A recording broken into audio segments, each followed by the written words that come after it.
Good morning, everybody. Morning. Okay, today our course is ESG compliance and sustainability for the plantations industry. Okay, how many of you have heard of ESG?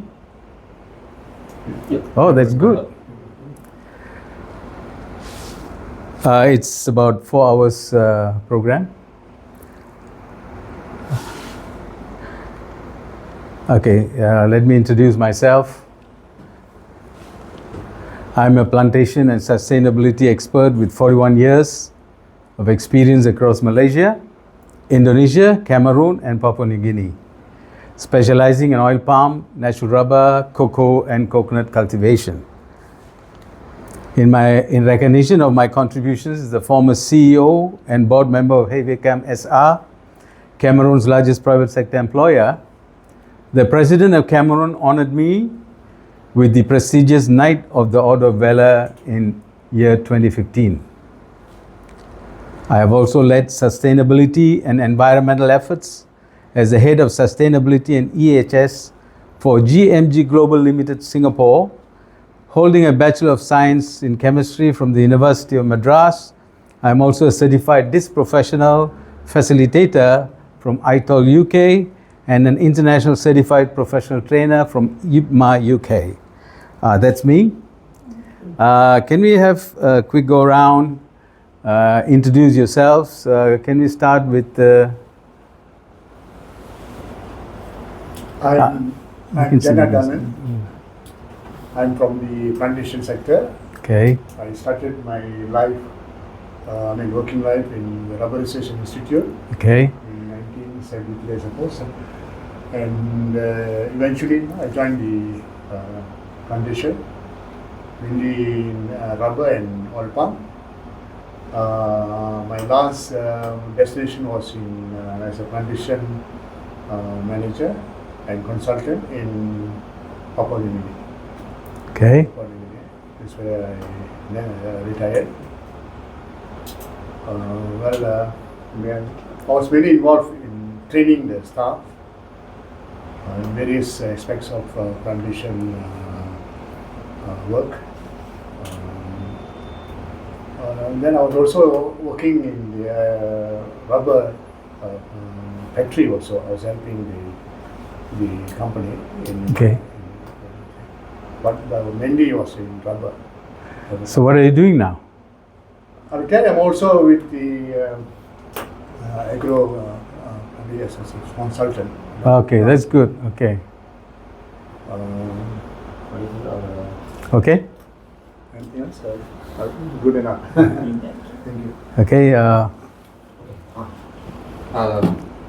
Good morning, everyone. My name is Christopher C. I'm from Hextex. It's a training and education industries. I'm a black belt consultant. Black belt is not the martial art.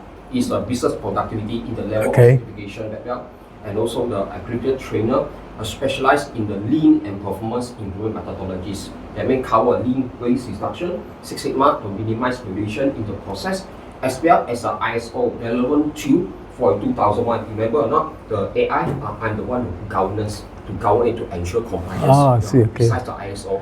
That's interesting. Yeah. Definitely.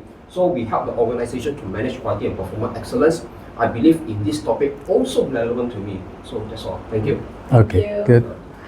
Okay, my name is Geetanjali. I'm actually from logistics industry.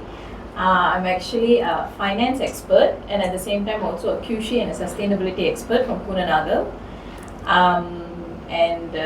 Right now I'm actually a revenue care manager finance in Singapore and Malaysia. Okay. Yeah. My name is Harvin. I'm a SAP ERP consultant for the past 13 or 14 years. I've played individual contributor roles and managerial roles across the Big Four consulting ecosystem.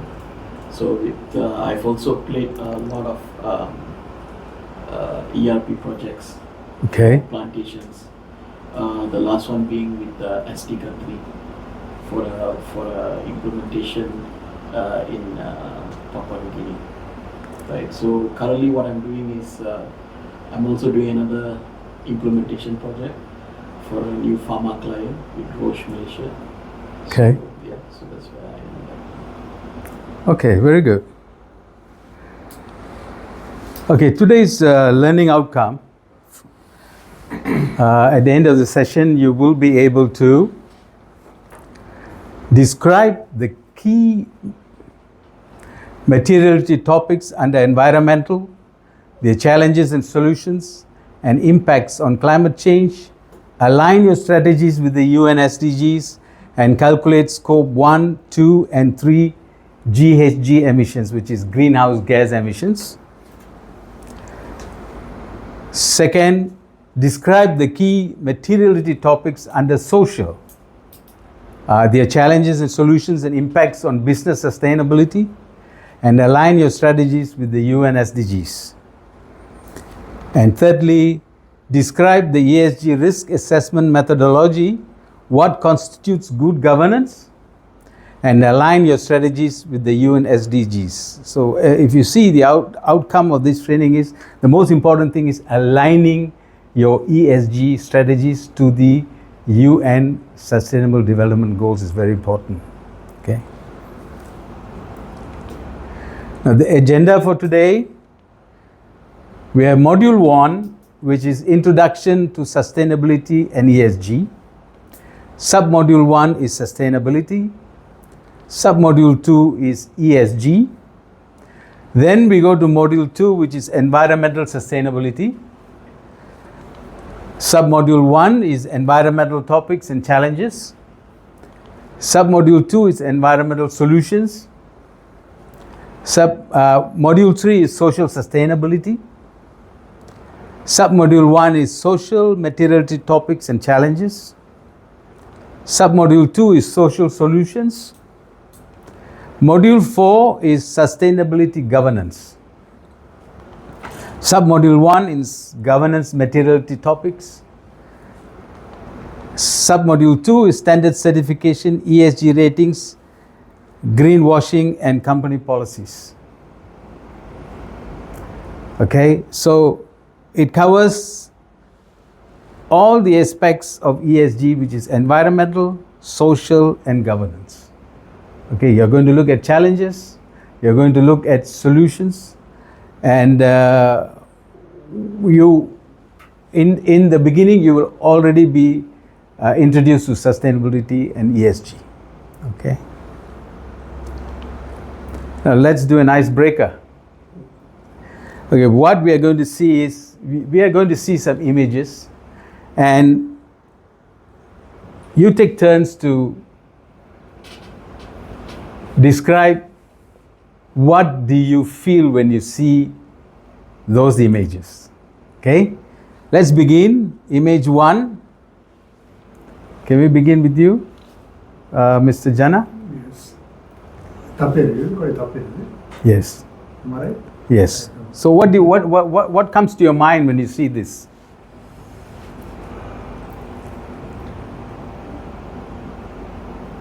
I mean,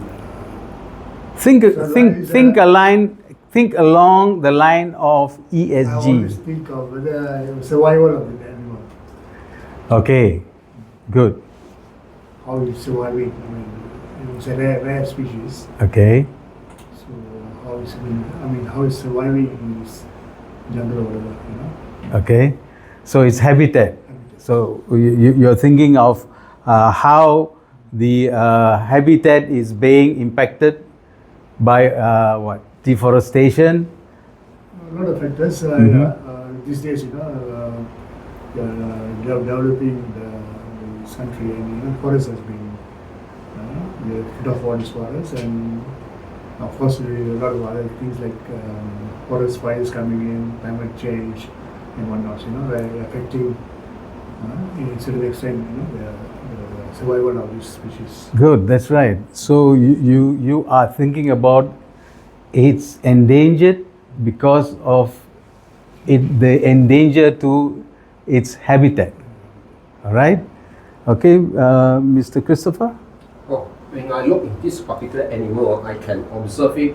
Definitely, is start to eat the grass. When I look at it, so what I can see that is a very strong continuously, I can observe it, the continuously to improve, I don't know, based on my inner self, continue make it sustainable. That's why it also linked back to the environment, social and governance. When I ate the grass, we also know a lot of factors that ate it happily are based on this particular grass. Sustainability, continuous improvement. Okay. Ms. Gita? I think that nowadays we are reducing the amount of jungle and killing the habitat. So more forest animals will start to get extinct, and one of it will be tapir. Good. Ms. Arvind? Yeah, so I mean, when I look at this, the face of Malaysian tapir, and I immediately feel extinction. So I mean, it's been quite a while since I've seen this picture actually, right? So I've been thinking like another word that comes to my mind is preservation. You know, what are we doing in order to preserve the whatever wildlife, nature, Correct. Yeah, Correct. alongside Correct. what human beings need Yeah. to do. Yeah. So basically, what you feel is this is a Malayan tapir, all right? And what you feel is it's being threatened Yeah. Yes. because of habitat loss, which is a result of deforestation activities. All right, so mostly plantations are developing by doing deforestation. Although now the government has put a stop to plantation development through forest destruction. Okay, good. Let's look at the second picture. What comes to your mind, Mr. Jana? Oh, this is very sad. You sad to look at it. Rubbish is all thrown everywhere. I suppose it's in the water or sea. It looks like rubbish floating on the sea water or something like that. And this part I always, I condemn this always, it's not the way. People are just indiscriminately throwing rubbish and eventually landing up in the sea and ocean or rivers, sea and ocean. This is, you have to really look at it seriously, how to control it. Okay, so if I can summarize what you're saying those plastics, okay, waste Yes. is being thrown into the environment and it is polluting the waterways. Yes, correct. Mr. Christopher? Oh, I'm thinking out of box one. When I see this, no discipline. That's the main key point here. I'm very sad, we are not in it. So what to do? Lack of a standard operating procedure to educate to the public. I can see based on this one. In straight, definitely you can see, too messy, a lot of rubbish here. It means that lack of SOP, also lack of sustainability. But how do you ensure it will continuous improvement? That's key. Okay, good. Ms. Gita? There was one thing that I learned is each human nowadays are almost eating, your ATM card?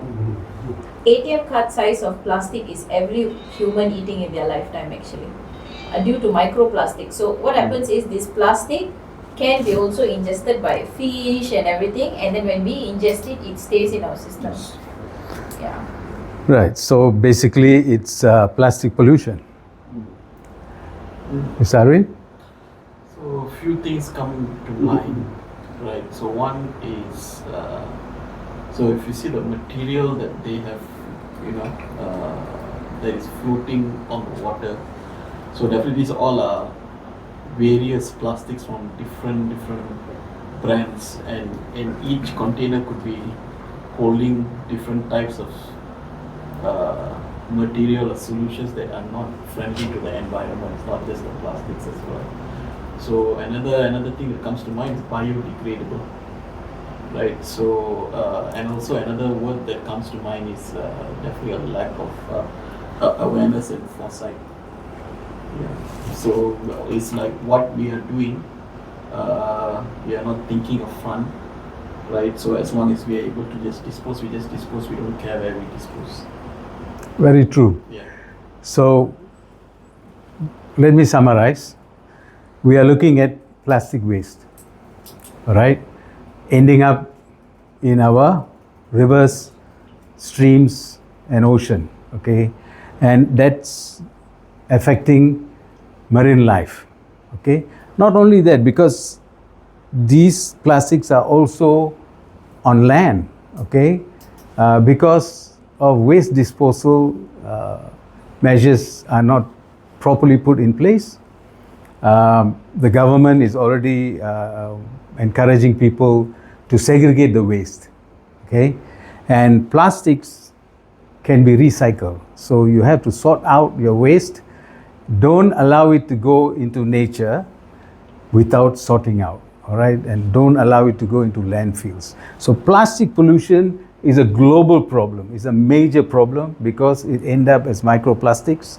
It takes hundreds of years to decompose in nature, okay? Good. Let's see third picture. What comes to your mind? Let's go around this way, Mr. Arvind. What do I feel looking at this picture? This one is thousands years of tradition. Thousands years of tradition. Okay. The people of the land. Mm-hmm. So these are like the original people of the land, and probably a group of people that are closed out from the world that requires certain level of protection, I think. Okay, what else do you see? I think There's somebody holding a yeah. placard like. Yeah. So it's, I think they are fighting for their own land rights. Exactly. Yes, it's true. Okay, good. Ms. Gita? I think it's like if it is in Malaysia, it should be orang asli. And what happens is they are not like us. We can earn money, we can have our own home and everything. For them, I don't think that it's easy for them to buy the land or even have their own homes. So their home is their jungle, right? So when we start infringing to do whatever activities we want, Mm-hmm. we are actually removing them from their habitat, which makes them to survive harder. Very good. Mr. Christopher? When I look in this particular picture, I come across my mind, you know. Yeah. I'm a hiker. Every time I look at indigenous people or orang asli, when they will come in to chop up all the forest, I feel very sad. That means that all gone every day. Who love our mother's earth, the natures. That means that I see that who we protect in this particular forest to ensure the sustainable, that's the key. Even I said that who protect, because now there's a lot of development coming up. You all chop everything. So as a hiker myself, even the indigenous or orang asli, how do you feel? You feel very sad, and how do you protect the earth and global warming? That's the key. Global warming will impact, and also the justice from the orang asli, indigenous, and for us how to love our environment in the particular forest. That's the Yes. key point. Yes, true. It's very true. Mr. Jana? See, they are all natives of the country. I mean, the issue is that in a certain extent, I think we need to protect their basic rights, whatever. They may look like they are on strike or trying to demand something. The picture looks like that. I think the government or whatever, the company should respect their rights and do their system. Right. Good. So let me summarize for you. This is actually the Penans in Sarawak. Okay, the indigenous people of Sarawak.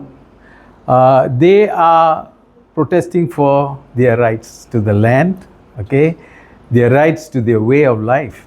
Okay, which is being endangered by deforestation.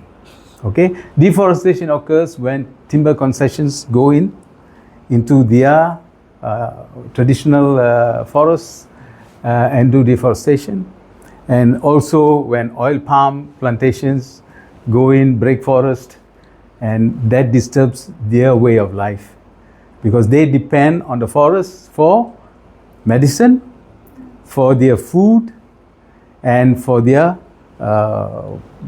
dwellings, okay, traditional dwellings. Good. Now let's look at Image 4. What do you see? Mr. Jana? In all palm loose roots. Okay. What else I can see is, of course, we are trying to transport the fruits there. And What do you see in the forefront? That's a person bending down there to collecting the loose fruits. yeah, looks like he's not wearing any gloves there on his hand. Yes. Well, What do you think of his age? this guy looks quite young, but he's not that old. He's a middle-aged guy. He's not a small boy.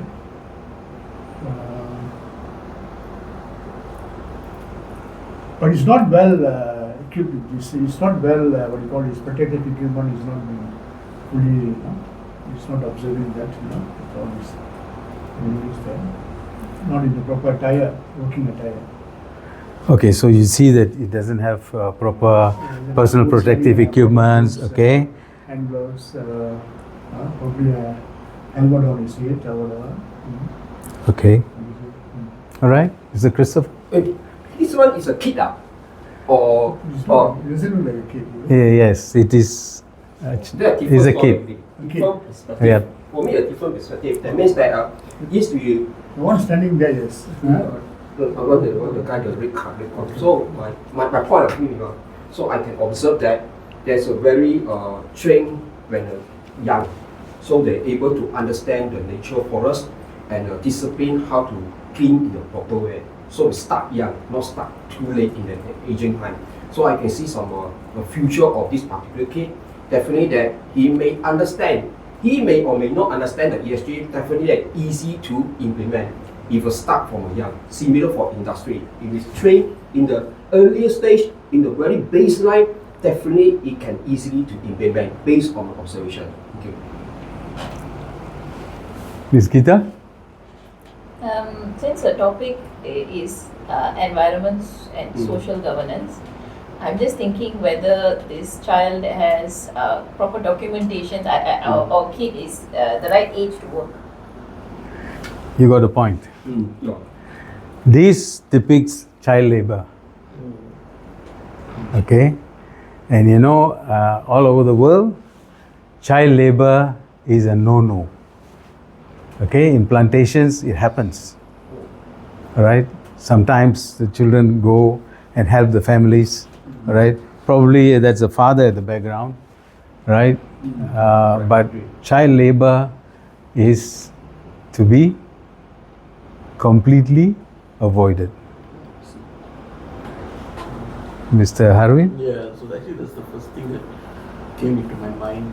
So this one looks more also like, doesn't look like forced labor, it looks like definitely like child labor. And I think it just points to the company's negligence on the matter. Right? So they do not know who is working for them.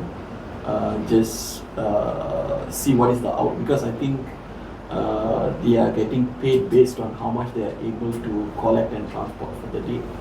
So the company probably is not aware or is quite negligent or closes one eye on who is actually working in their fields, in their lands. Yes, it's so let's recap. So this picture is a picture of child labor, and child labor is not allowed anywhere in the world, right? There are laws against it, and in our country is against the law to employ child labor. Okay, good. So let's look at image number 5. Mr. Jana? It's a carbon emission by factory by the companies, I suppose. And it's a very serious thing. There's no control. It goes into the environment, which is going to cause a lot of unnecessary sickness to mankind. Okay. Mr. Christopher? Oh, when I look at it in this point, I can see this picture is the pollution. Because a few weeks there's some explosion. I never happened. This thing. Then I come back. So when you see how do we ensure in the proper procedures, risk management applications, how do we enforce it? That means that when I look into it, I think that are we really make it clear under the risk management application into the ESG? That's the key. Explore. Okay. Ms. Geeta? Usually, if you get such gas, I think it looks more like some kind of like CO2 or carbon emission. Like it gets trapped in the atmosphere. Maybe that's why the climate change or shift. Very good point. Basically, it's CO2 or greenhouse gas emission, which contributes to climate change, global warming, Yeah. and hence climate change. Sarwin?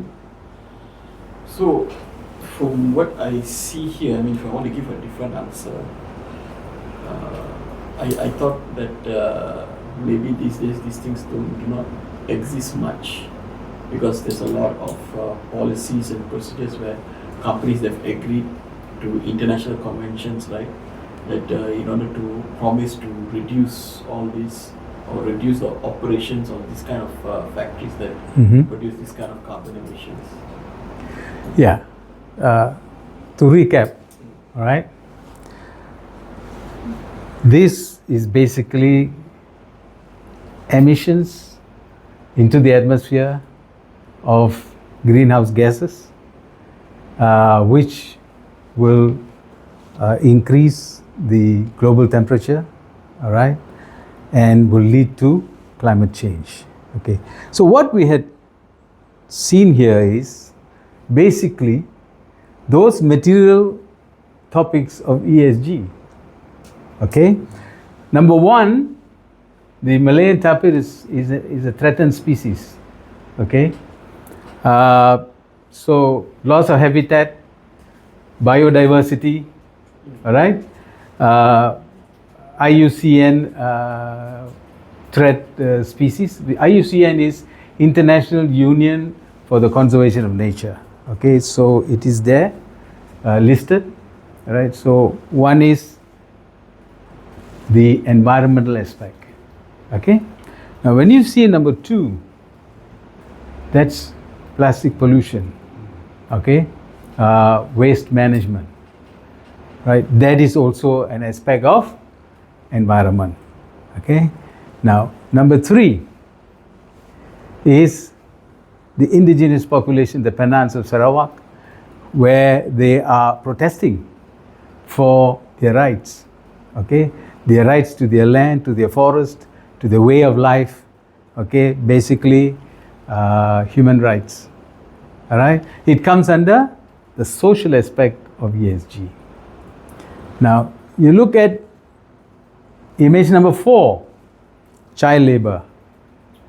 And child labor, there are laws, okay, in all over the world, and in our country too, we have a law against child labor. And it comes under the social aspect of ESG. Now, you look at number 5, greenhouse gas emissions, air pollution, right? Global warming, climate change. So it comes under the environment criteria of ESG. You got the picture now? Yes. You understand, Mr. Jana? Yes. Mr. Christopher? Ms. Geeta? Mr. Harvin? Okay, good. So right now we have an understanding, all right, of ESG materiality aspects. Okay.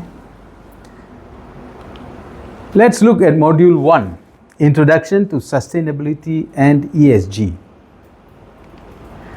Submodule 1, Sustainability.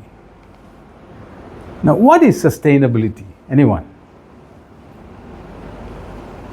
Who wants to try? What is sustainability? Sustainability, that means that you have continuously, there's no other gap. That means it is consistently compliance. That means there's no major compliance. This is not sustainable. Okay. So Anybody else? Maintain the standards, Yes. something like that, you know. Mm-hmm. Or maintaining certain problems, you have to control it. Okay. Something like that. Ms. Gita? If you put the word another way around, is it ability to sustain? So in the sense that the ability to sustain as a human, ability to sustain the forest, ability to sustain the ecosystem. Okay. Ms. Hari? So I think it's more like responsible practices and use and consumption. That's what it brings to mind. Yes. Yes, it's got a point. Okay. Let's look at what is the definition of sustainability. Now, meeting the needs of the present without compromising the ability of future generations to meet their own needs. This is a definition of sustainability given in the report by Dr. Gro Harlem Brundtland called the UN Brundtland Commission Report of 1987, which is also called Our Common Future. So when you think of sustainability, you must think not only of your current situation, your current needs, all right? You must also think of the needs of the future generation. If you are going to use up the resources in nature, you know, without much care, you just continue using and using and using, what will happen to future generations? Will there be natural resources for them to meet their own needs? So whatever we do in terms of business, in terms of our work, we have to be sustainable, making sure that we don't overuse resources, we don't pollute the environment, we don't destroy forests, we don't destroy biodiversity, because all these are needed to keep the globe, the world going. Okay? Now, any questions on this? All right, understood, huh? All right. Now, let's look at sustainability in economic development based on our common future. See, the report itself says our common future, okay? It's not just any individual's future, it's our common future. According to this report, sustainable development is through adoption of policies and technologies that are environmentally sustainable, and number two, socially inclusive. All right?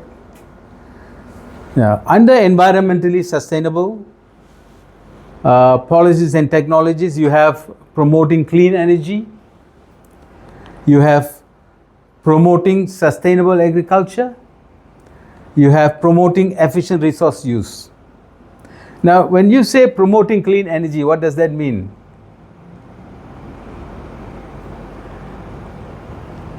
Right now, energy is being derived through Coal. fuel, right? Fossil fuels, okay? Coal, diesel, petrol, and so forth to produce our energy, the electricity that we get. But you have to look into clean energy. What are clean energy? Solar, wind, right? Hydro. So these are renewable energies or clean energies. So there must be a shift from fossil fuel based energy to renewable energy, and that's what's called clean energy. The point of the clean energy, that means encourage to use environmental energy. Is it correct? Yes. Environmentally friendly energy. Okay. Promoting sustainable agriculture. Agriculture has to be sustainable. So you cannot keep on destroying forests. Okay, and you got to look into ways of reducing waste, reducing water use. Water is a natural resource. So water security is an issue. So promoting sustainable agriculture is policies and technologies that have to be sustainable. Okay. Then you look at promoting efficient resource use. Now, natural resources, you cannot just take, manufacture, discard. Okay. Take, use, throw. That is linear economy. Now you have to look into circular economy. All right, whereby you don't use the resources in nature. You use what is actually needed for your manufacture, and you make sure you look at the life cycle of that product. So you must make sure that the product is you can extend their life cycle. It can be reused. Okay, and it can be recycled, so that those raw materials that you recycle can be used back in the production cycle, instead of going for natural resources in the nature. Okay, so that is what is called promoting efficient resource use.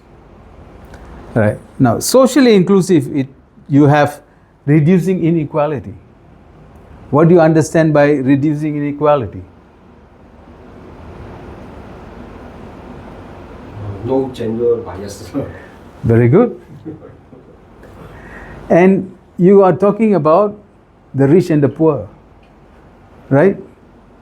The rich and the B40 in our country, there's a lot of disparity, right? They cannot access to the same standard of living, or whatever needs they have. They do not have the same standards. Inequality, right? And inequality also among countries. There are poor countries and rich countries. Okay, so there is inequality within a country, and there is inequality between countries. You got the rich countries, you got the poor countries, third world countries. Okay. Empowering marginalized groups. Marginalized groups are those indigenous population, the B40 group, low income group. You can also look into women. Okay, in many countries, women are being marginalized. Okay, so you need to empower them, so that bringing them back into the mainstream. Okay, you understand what I mean? Like disabled people also. Even disabled people, that's right. Ensuring basic needs for all. Everybody must have the basic needs. What are the basic needs? Food. Water. Physiological needs, all these. Okay. Medical benefits. Exactly. Food, clothing, shelter, medical access, right? These are the basic needs. So everybody must be able to access to all these, right? Upholding human rights and dignity. We saw, right, the rights of the indigenous population, okay, and their dignity, their way of life. Now, let's look at sustainability and economic development again, okay, through our common future. Okay, now, our common future laid the foundation for many policies or acts that we are going to see. The Montreal Protocol of September 1987. The focus was on ozone layer protection by phasing out ozone depleting substances, which is called ODS. You've heard of this before? Right? You have heard? All right. So, Montreal Protocol, all right, has the foundation from our common future, right? The Rio Declaration at the Earth Summit of June 1992, the focus was on 27 principles for sustainable development.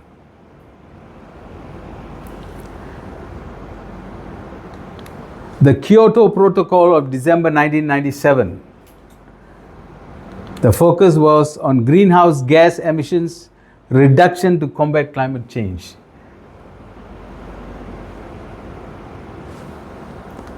The UN SDGs, also called as the United Nations Sustainable Development Goals of September 2015, which focuses on 17 Sustainable Development Goals called SDGs.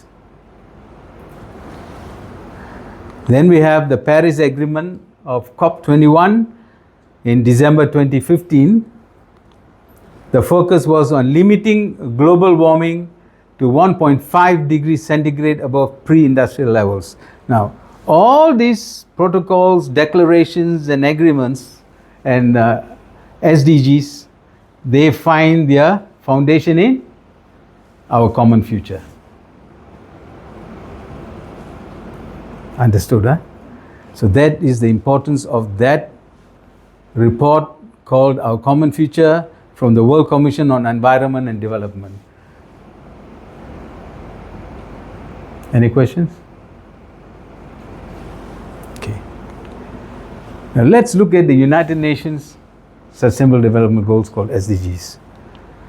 Now, there are 17 Sustainable Development Goals with 169 targets, specific targets, adopted by 193 member states in September 2015, designed to address pressing global challenges such as climate change, environmental degradation, poverty, hunger, and inequality. They are the universal blueprint for achieving a sustainable future by 2030, which is also called the Sustainable Agenda of 2030. Okay? The cut-off year or the target year is called year 2030. Okay, we must achieve those sustainable development goals by 2030. All countries, all businesses must contribute to those goals. These are the 17 goals. Number 1, no poverty. Number 2, zero hunger. Number 3, good health and well-being. Number 4, quality education. Number 5, gender equality. Number 6, clean water and sanitation. Number 7, affordable and clean energy.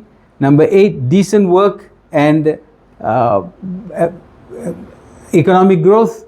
Number 9 is innovation, okay, industry innovation and infrastructure. Number 10 is reduce inequalities. Number 11 is sustainable cities and communities. Number 12, responsible consumption and production. Number 13, climate action. Number 14, life below water. Number 15 is life on land. Number 16, peace, justice, and strong institutions. And number 17 is partnerships for the goals. So these are the 17 United Nations Sustainable Development Goals. Now let's look at one by one. Climate change, as we saw, is a single most significant environmental challenge facing humanity today due to the global warming. To mitigate the impacts of climate change, limit global warming to 1.5 degrees centigrade above pre-industrial levels. Now, pre-industrial levels, that period is called 1850 to the 1900. Okay, that is the pre-industrial period. So, those SDGs that are concerned with climate change is 7, 9, 11, 12, 13, 14, and 15. These are the SDGs that are concerned with mitigating climate change. So we are aligning those SDGs to mitigating climate change. Now let's look at poverty and hunger.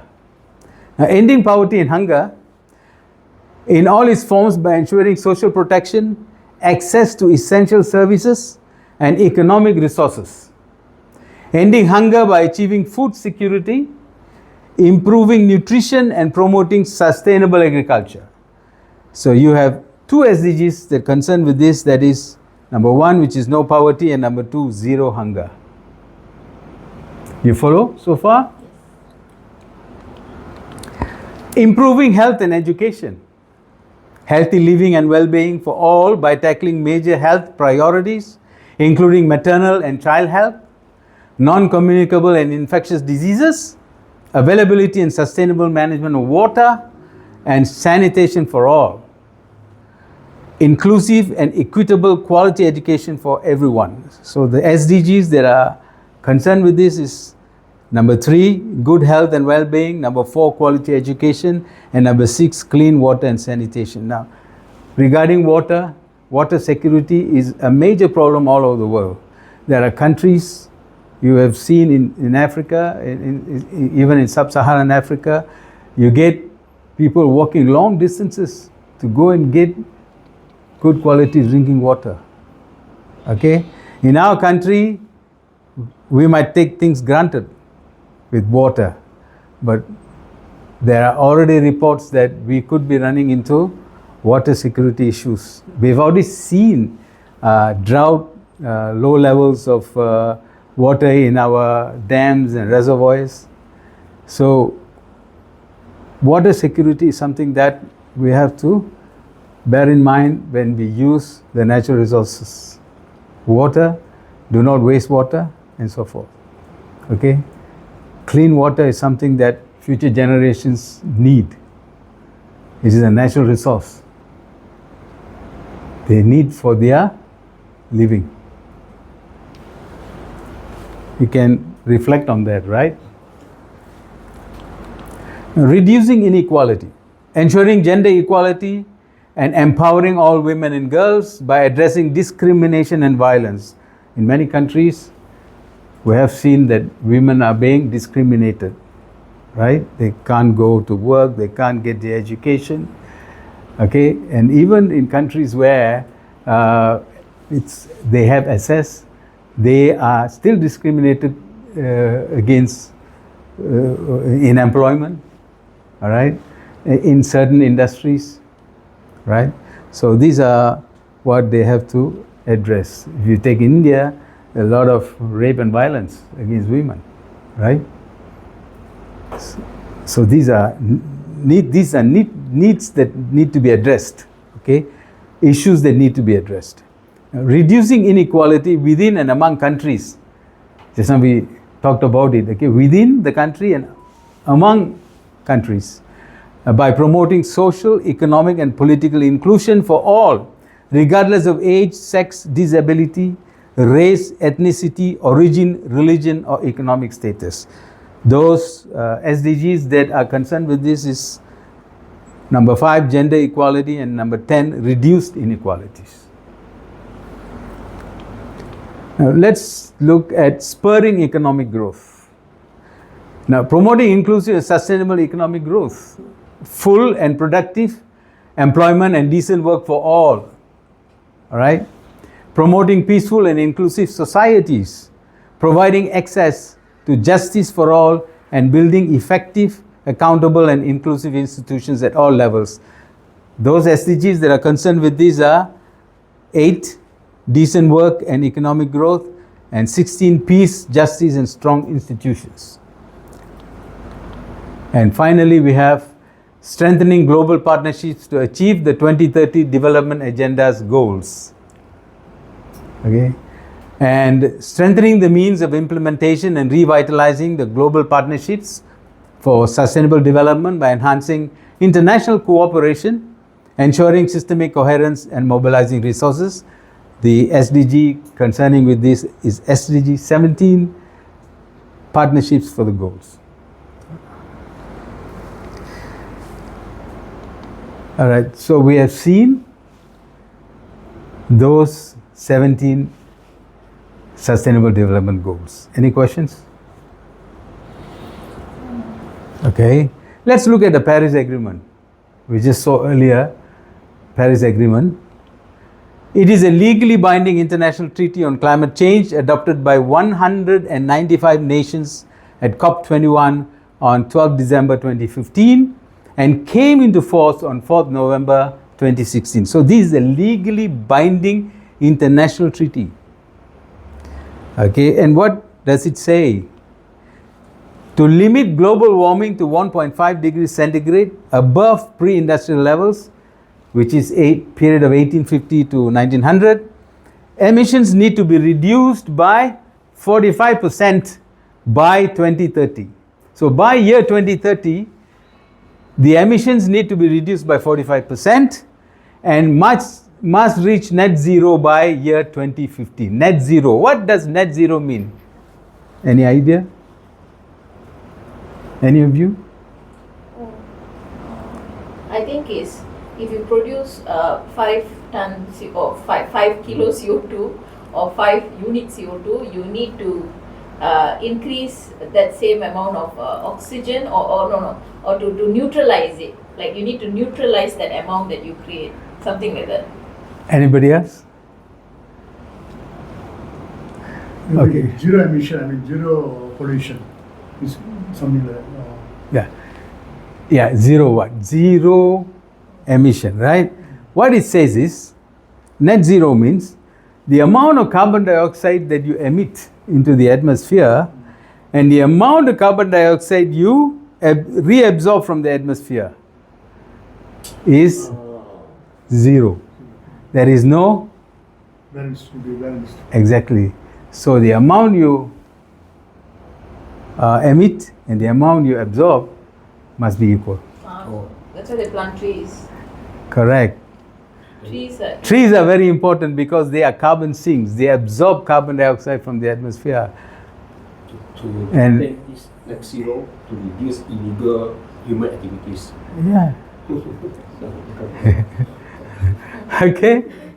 Now you understand what is net zero, huh? Amount you emit and the amount you absorb must be zero. So must be same, so it will be zero. Now, what is climate change? Climate change is the long-term shifts in global temperature and weather patterns. What do you mean by long-term shifts in global temperature? What is your understanding?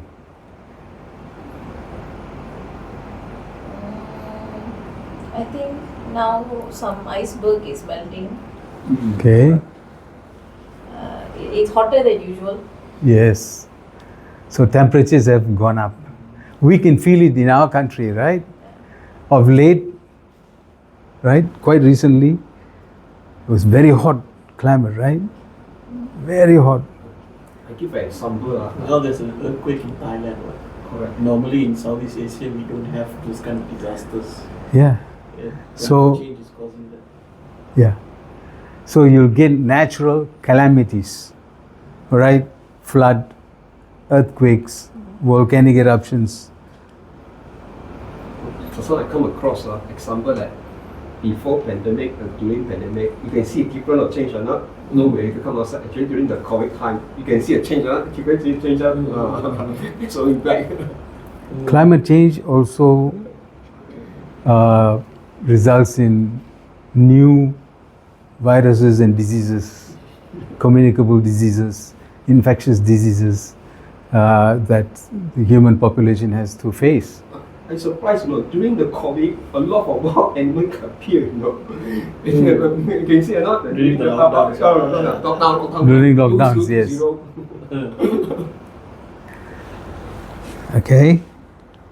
The main causes are, what are the main causes? What do you think causes climate change? Any idea? Burning. I mean, indiscriminate burning, Okay. forest burning especially, Hmm. causes a lot of death. Christopher? Almost similar like I'm not wrong, because like Boga Hills only fire come up, put all the fire. Okay. But that's one incident happened.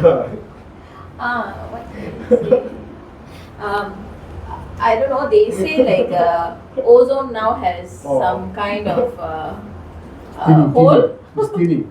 Oh, Yeah, actually, it's so the light, more light comes in, or more heat comes in, or more heat got trapped, or something like that. Okay. Sorry. The main causes of climate change. Yes. Over-industrialization. Okay. So how does over-industrialization is a cause for climate change? There's a lot of wastage. Right? I mean, in order to create products for humanity, there's a lot of wastage that comes along with it. Right? Okay. So this kind of wastage, they are not dealt responsibly. Mhm. Companies find they don't really adhere to sustainable practices. So when they are dealing with a lot of this wastage, it can go through the air, can seep into the water, it can impact wildlife. So all this all sums up to a radical change within the global climate. Okay, let's look at the main causes. Greenhouse gas emissions. Yeah, you said over-industrialization. Okay, a byproduct of over-industrialization is greenhouse gas emission. Okay, now greenhouse gas emissions is also due to burning of fossil fuels. Your petrol, your coal, your diesel, right? And some industrial processes, is what you said, over-industrialization, also release greenhouse gases, okay? Number 2 is deforestation. How deforestation affects is, when trees are lost, what happens? Feeling very hot already.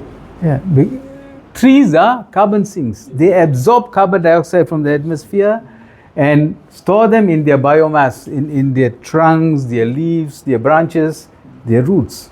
I think also impact landslide is also impact deforestation. Yeah. Okay.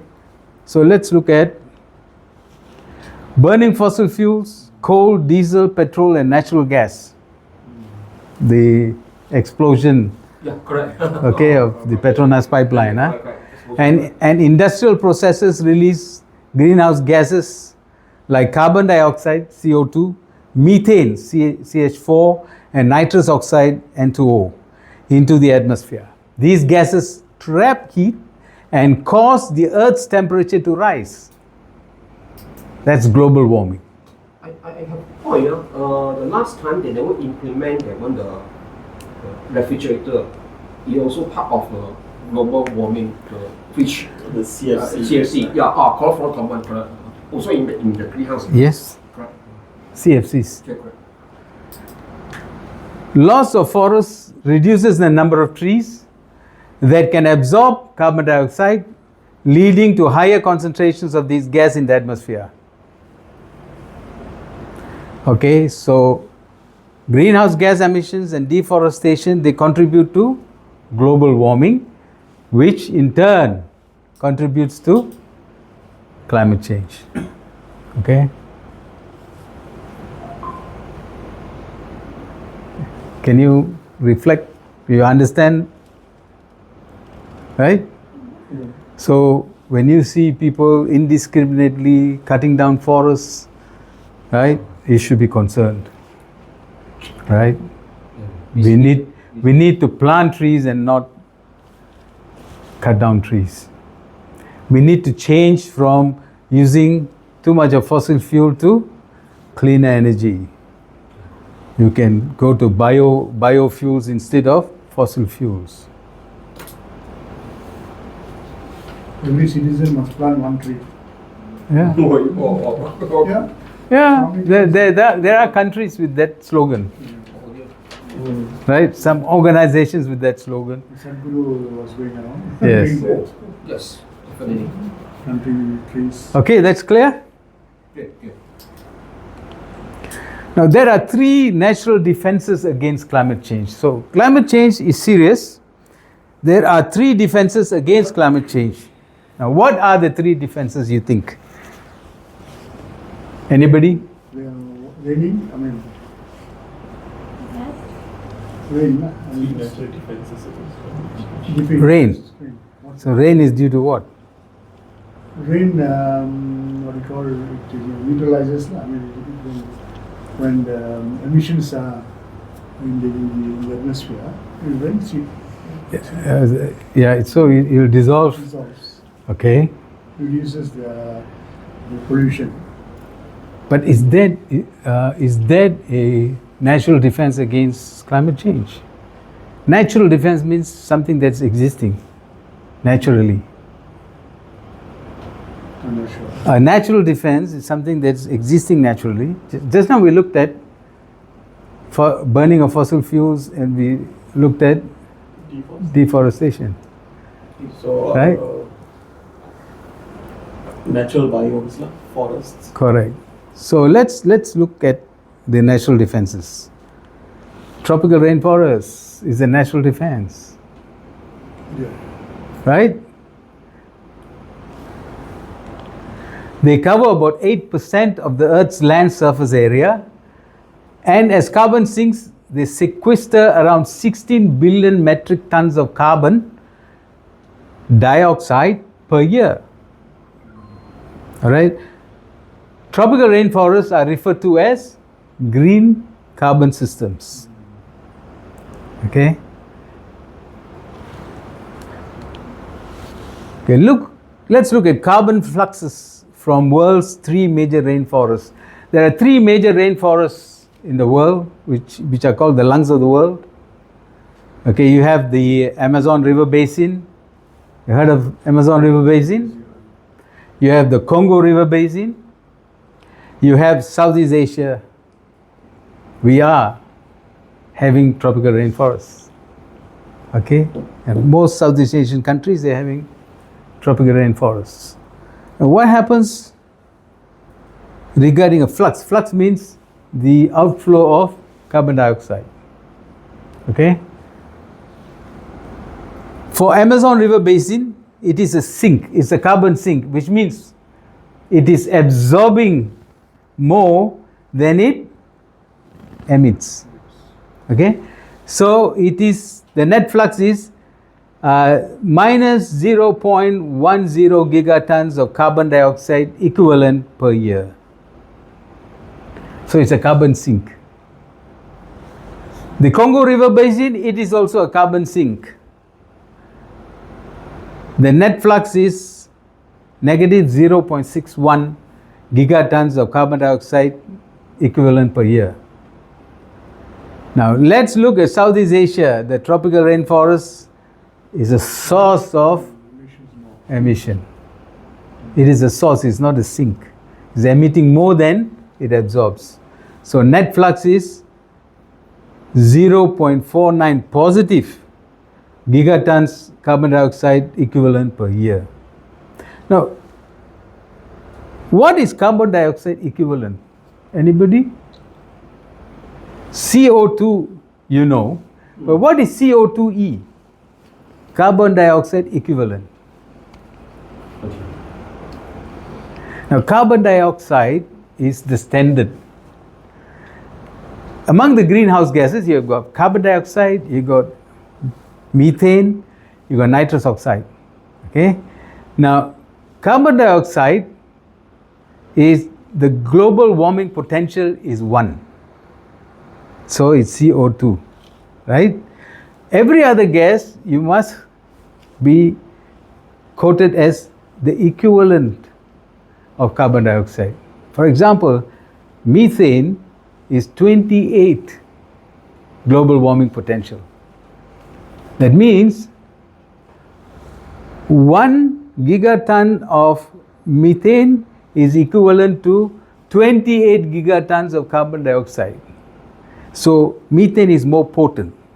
So to standardize all gases, greenhouse gases, we put as CO2 equivalent. Okay?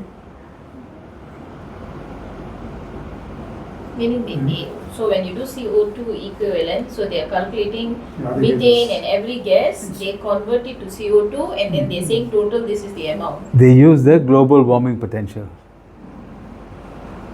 Okay? Understood? Any questions? Move on. Huh? Now, the second natural defense is mangroves. You've seen mangrove forests, huh? You've seen mangroves? All right, you near the beaches, I get my crabs from there. you get the mud crabs from there, right? Sustainable. And when I come across mangrove, do you remember the tsunami that Aceh, they used to plant it to prevent the tsunami, correct? Water break, yeah. Water break, yeah. So, mangroves cover about 0.1% of the Earth's land surface, right? And as efficient carbon sinks, they sequester around 29 million metric tons of carbon dioxide per year. Mangroves are referred to as blue carbon ecosystems, okay? The tropical rainforests are green carbon ecosystems. The mangroves are blue carbon ecosystems because they are mostly coastal in water. And what do? They absorb carbon dioxide in their branches, leaves, in their wood, in their stem, in their roots, and in the soils. Okay? And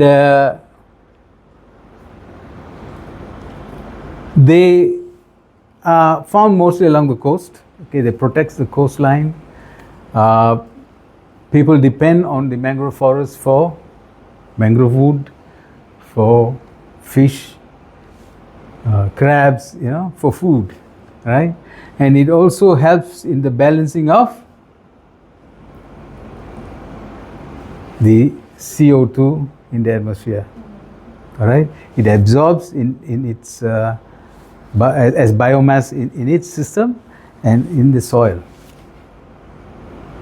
Oh, so it can absorb through the roots. Yes. The Correct. Right?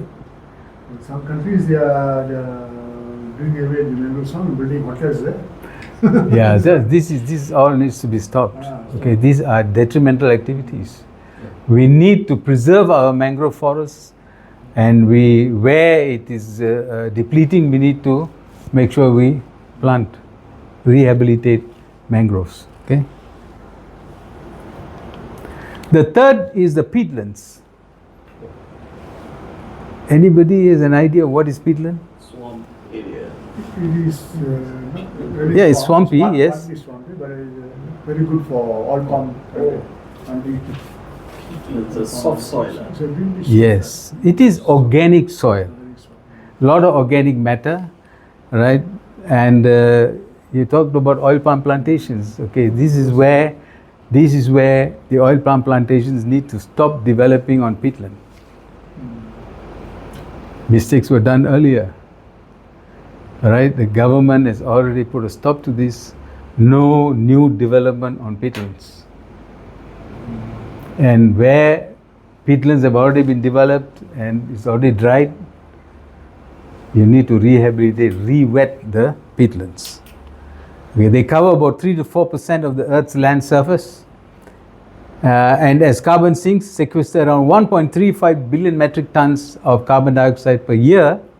Peatlands are referred to as green carbon ecosystems. So you have tropical rainforests, which is a green carbon ecosystem. You have peatlands, which is a green carbon ecosystem. And you got mangroves, which is a blue carbon ecosystem. There you are. The peat forest absorbs CO2 and releases oxygen. Okay, peat stores water and carbon. Is organic soil, that is peat. Okay, and underneath is the mineral soil. You got peat water wets the rivers and mineral soil near the peat during drought because there's water. Okay, there's a lot of water in peat. Any questions? Now let's look at climate change risks when the temperature increases by 2 degrees centigrade. Okay?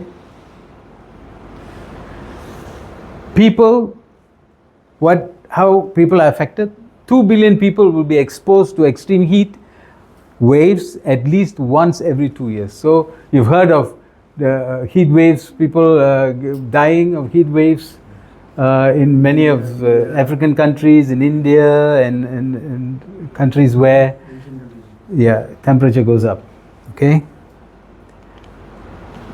Extreme weather, 170% increase in flood risks. Extreme weathers, extreme floods, unprecedented floods we have seen globally. Yeah, in desert, you got flood when it rains, right?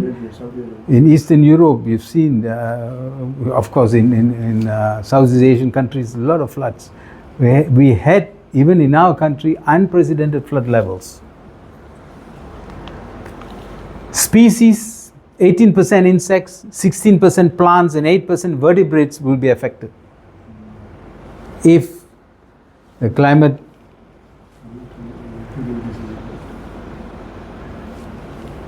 the temperature goes up by 2 degrees centigrade. Water availability, 410 million urban residents exposed to severe drought by year 2100. By year 2100, 410 million urban residents will be exposed to severe drought.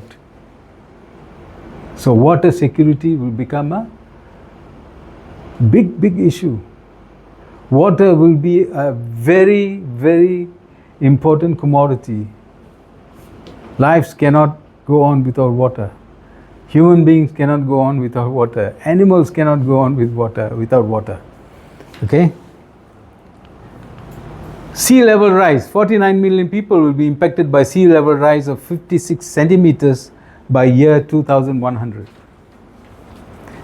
If the sea level rises by 56 centimeters, 49 million people will be impacted. Those living in lowland areas, right?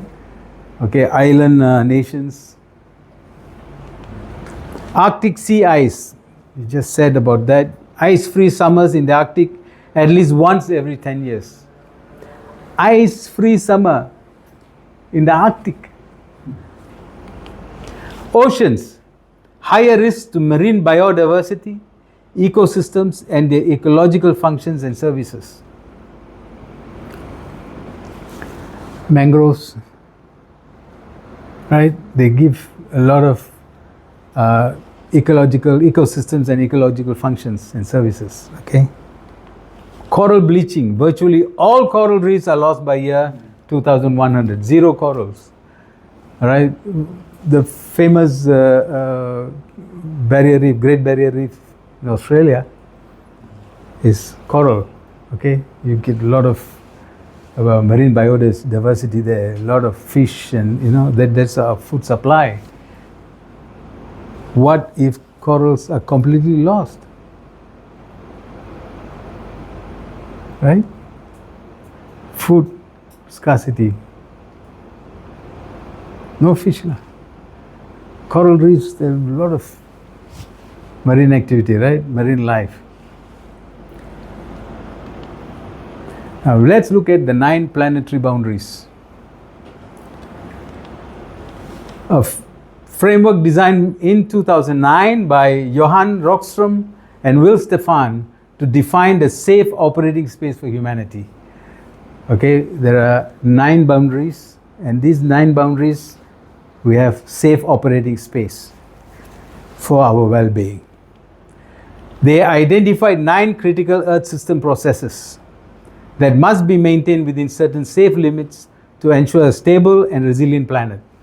So you have novel entities, stratospheric ozone depletion, atmospheric aerosol loading, ocean acidification, you have geochemical flows, you got freshwater change, you got land system change, biosphere integrity, and climate change. Now, if you look at these,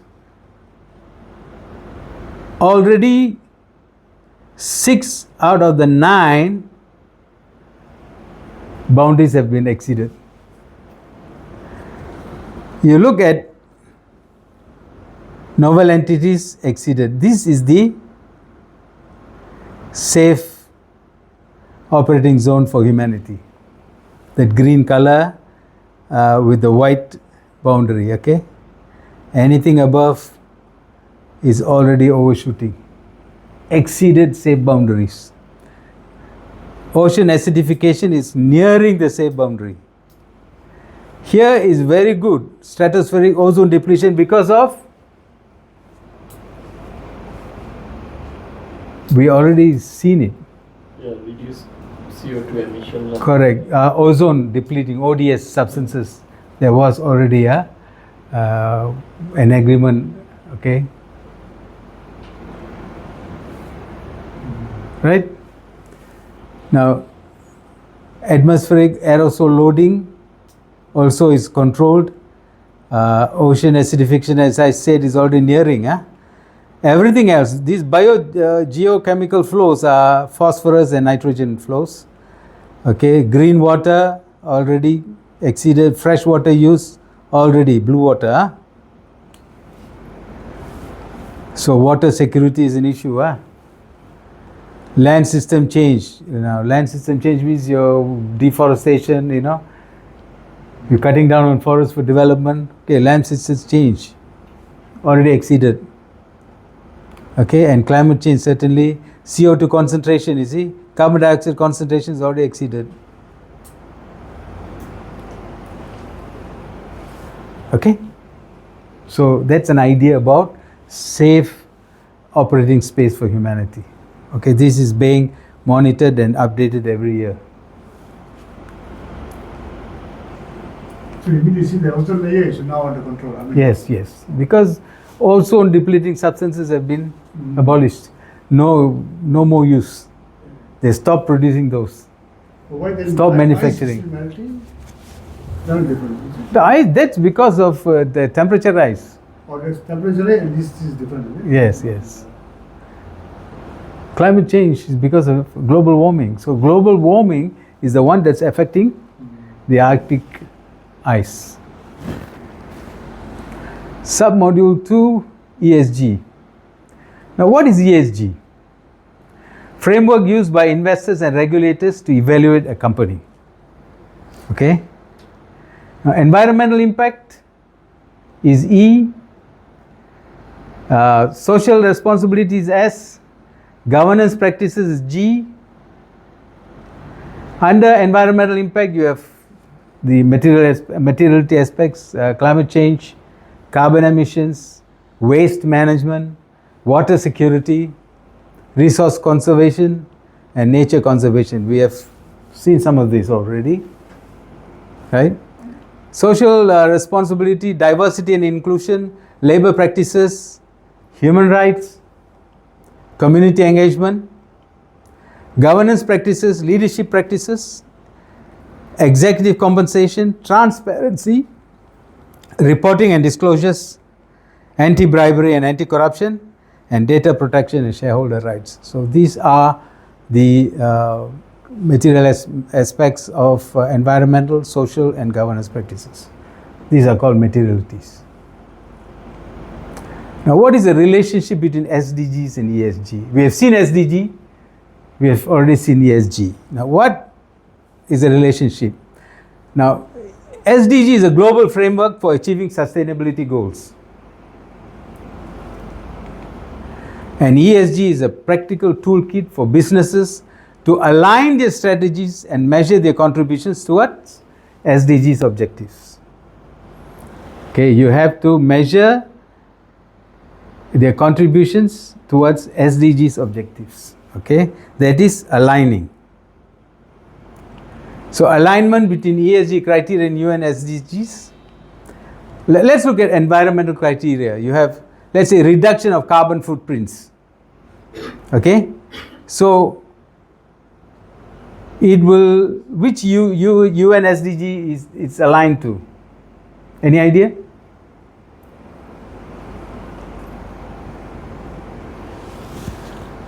You have the 17 SDGs. Which one? Under the environmental criteria.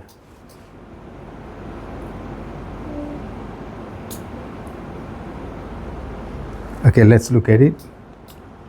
It's climate action, number 13. Climate action. Okay? Now you can reflect on it. All right? Yes, definitely. Social criteria focus on fair labor practices. Okay. Any idea? I think that gender inequality. Yes, correct. I cannot recall which. I don't know whether number 5. Fair labor Oh, practices. yeah, got male and female.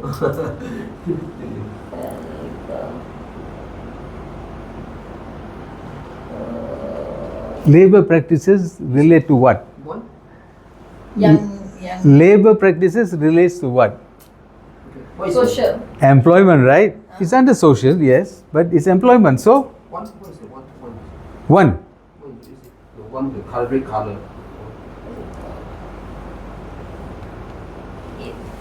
Oh, Work. Decent work and Decent work economic and growth. economic growth. Yeah. Decent work and economic growth. Focus on fair labor practices. So it's when you say labor practices, it's certainly employment, lah. Decent work. Huh? Now, under governance criteria, emphasis on transparency and ethical business operations. Wow, this one need a compliment right here. Okay. Business transparency. Okay. Let's see, yeah? Yeah, what? Oh, 16. 16. Okay, peace, justice, and strong institutions. Okay, this is the alignment. Okay? Of course, there are many more materiality aspects under each criteria. Okay? ESG and business sustainability, environmental, social, and governance factors are the 3 pillars of business sustainability. Businesses can demonstrate their commitment to sustainability by aligning their ESG practices with the UN SDGs. So it's very important that businesses must align their ESG practices to the UN SDGs. So some of the alignment we can see here. Environmental aspects is 6, 7, 9, 11, 12, 13, 14 and 15. Social is 1, 2, 3, 4, 5, 8, 9, 10 and 16.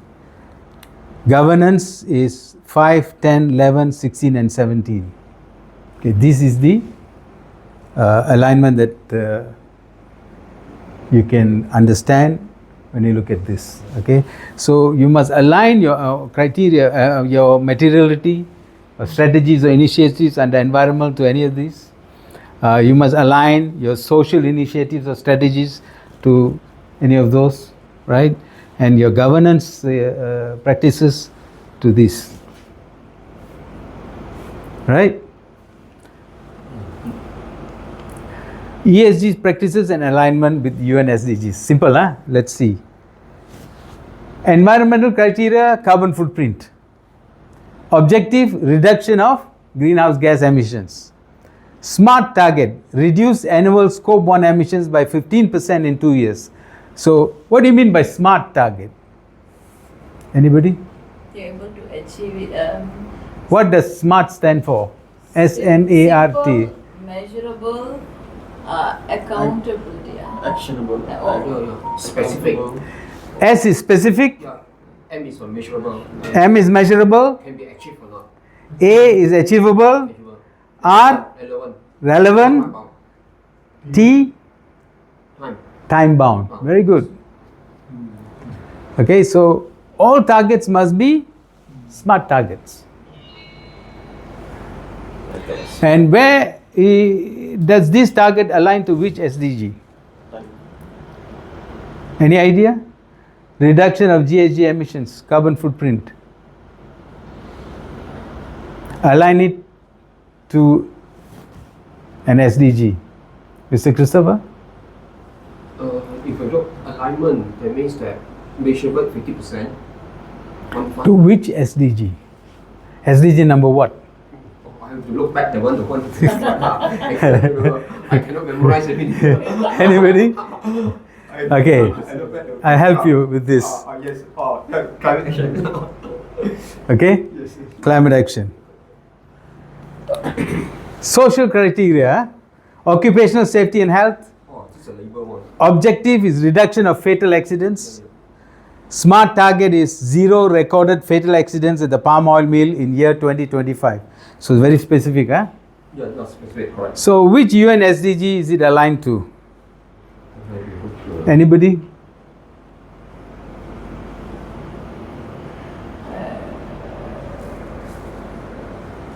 This one is social. Safety. Okay, let's look at it, huh? Decent work and economic growth. Yes, it's safety. Social side. Yeah, social side. So Okay. safety, it comes under decent work and economic growth. Okay, correct. Okay? You agree? Right. Now let's do an activity. Activity 1. Ms. Fong will distribute.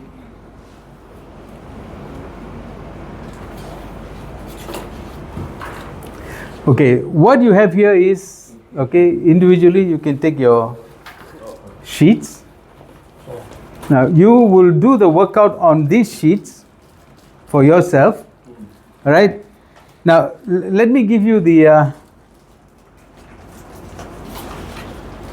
instructions. Okay. Let's look at the instructions. There are a total of 16 pieces of numbered cards. Okay, 16 cards, and all are numbered. Each card is a target for a particular SDG.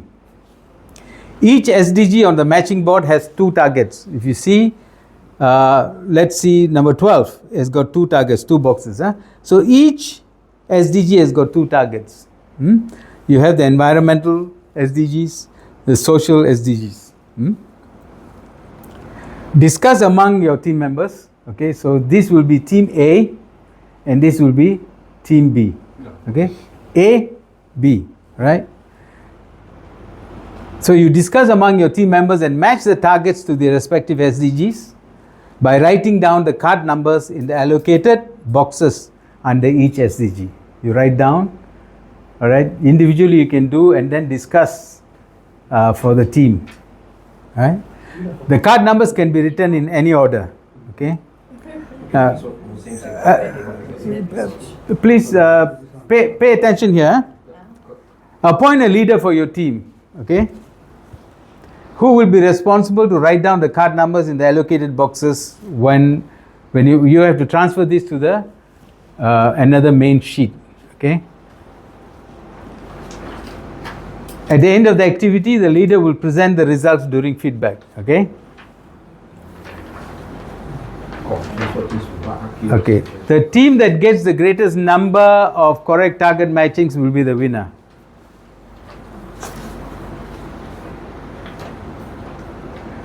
Okay? You've got 10 minutes to complete this activity. Yeah. To read itself is.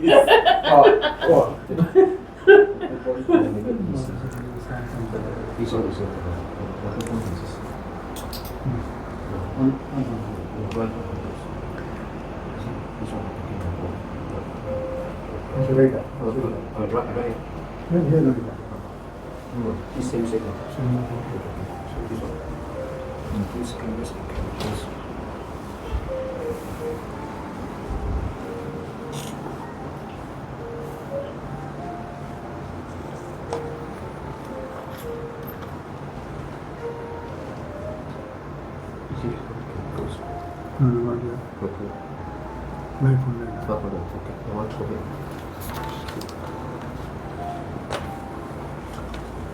maybe gentle this one.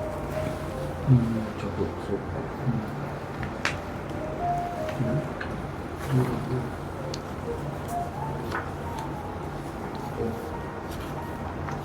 Both month and cheap embracing.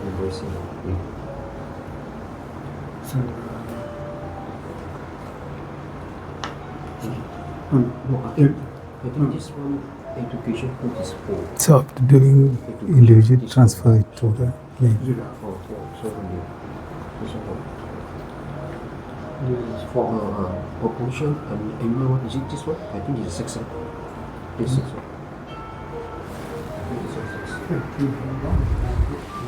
No, after this we transfer this one 6. This one balance. This unit balance. Or this one? It's in water. Is it in water? Because finance we can sure. This one. Sure, sure. Enhance the use of technology to promote empowerment. Enhance technology. Is it technology?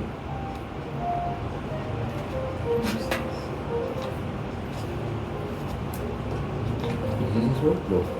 Empowerment. Oh, you can still put again now. Put my okay.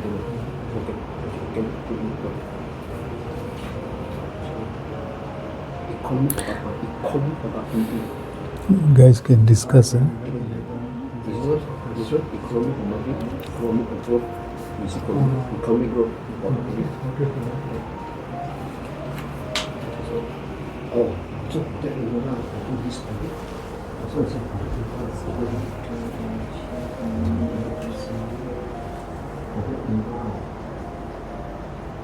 just a Roman. this one. Waste rejection prevention. Waste rejection prevention. Is this one? Recycle rejection. Is this one? No. Oh, it's two things. Or this one. I see three. This one environment. This one. Okay. It's called consumption. Environment. So Reduction, recycling, reuse. connection. Sounds good. Consumption, sir.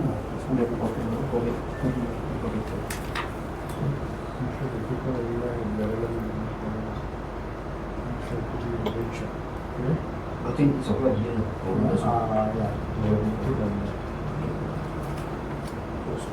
Incidents coming. This one. Climate research. This one. 16. No. Yeah.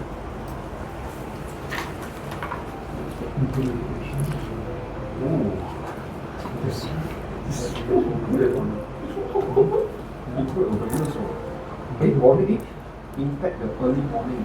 Is it this one or? One lecture, isn't it? Climate change emission. This one. Okay. So this one. To prevent for this marine this one, I don't know, pollution, this I think. And this 9% also very also into this international something better this one. This one. This one also conservation concern maybe international law. Are there these two? This 1, 2, 3, I'm not sure. This 1, 2, 3.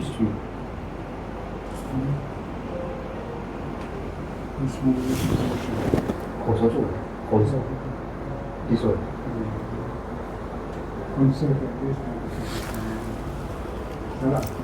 Consumption. Okay, otherwise you put here. So,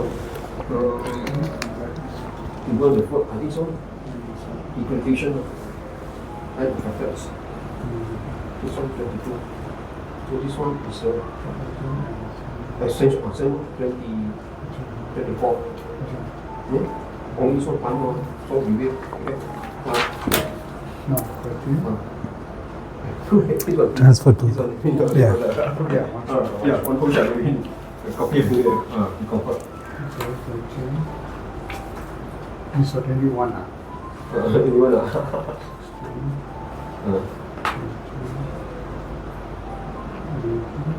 It's 24. 24 sorry. Correct. Alright. 24.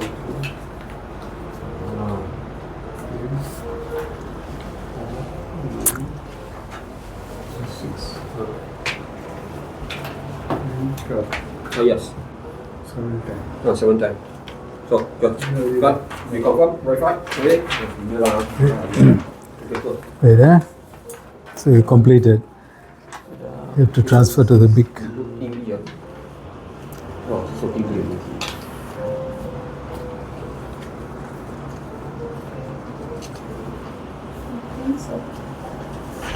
Okay, before you transfer the big one, discuss. You're okay with the. When you go, yeah, the go as well. This one 10 degree.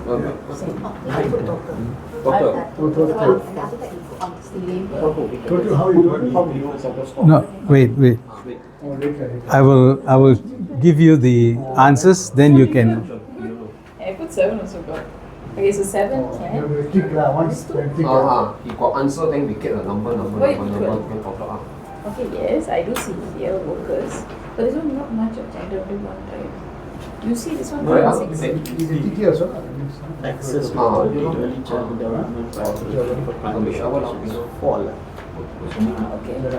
Okay, this one I also put, I put double. Sorry, 6. Show all you have to manage your literacy, 4 and 6. So you put education, I put 18 education, can you check that?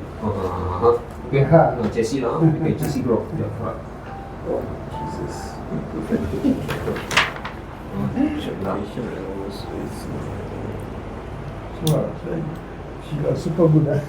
Oh, your team is called JC, huh? JC lah, JC lah, consulting firm.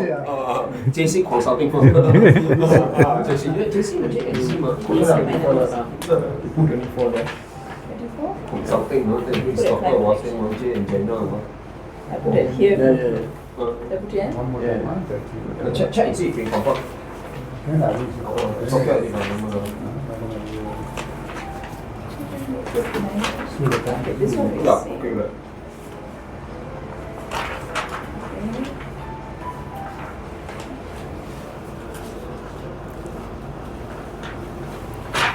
This one is same.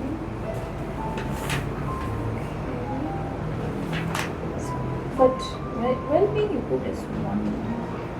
I put 15 and 3, check. 15 and 3. Correct. 15 and 3. Wait, 15. Nature. Okay. Put 15. Okay. This one? Sorry, it's wrong. Why 3?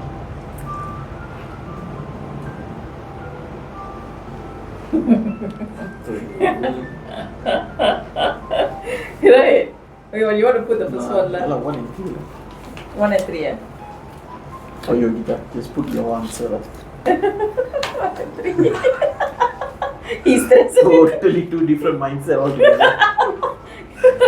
Okay, this one. Okay, no, you put your answer, you become the leader. This is called abandoning your sibling. Nonsense, lah. Don't look at mine, you'll get confused. Still, I will look. Put number wild card. Okay. Yeah, this one. What? 22 we have correct. 20. You want to know now what's 24? Okay, you check this why I put 24. Only one left. Only one left. You check this one, okay? 24. 24. 24 lah. Oh, so funny. Okay. Okay, both team is completed. Yeah. Okay, I'm going to show you the answers on the slide. You can see, and then you correct. So each right answer is 1. All right. You give 1 for each right answer, and then you add up. Huh? Okay, good. Thanks. It's so funny. Okay. So this one. Oh.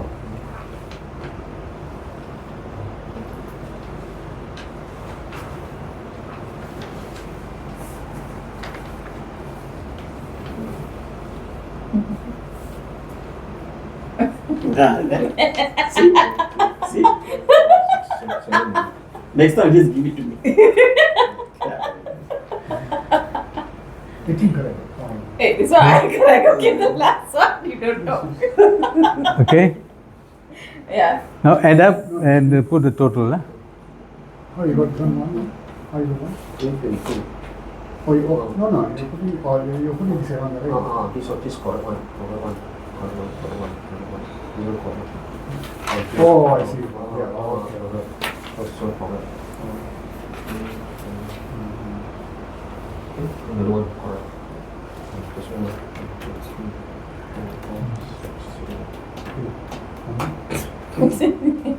See. Still. Election very bad. Equally badly. Yes. Okay, keep the tape. Wow, very good. Let's put it up. Put it up. Correct. Oh, you got this. Here, you can take this. Okay, no problem. Okay, just Okay, let me put it up for you guys. Come. control the bottom.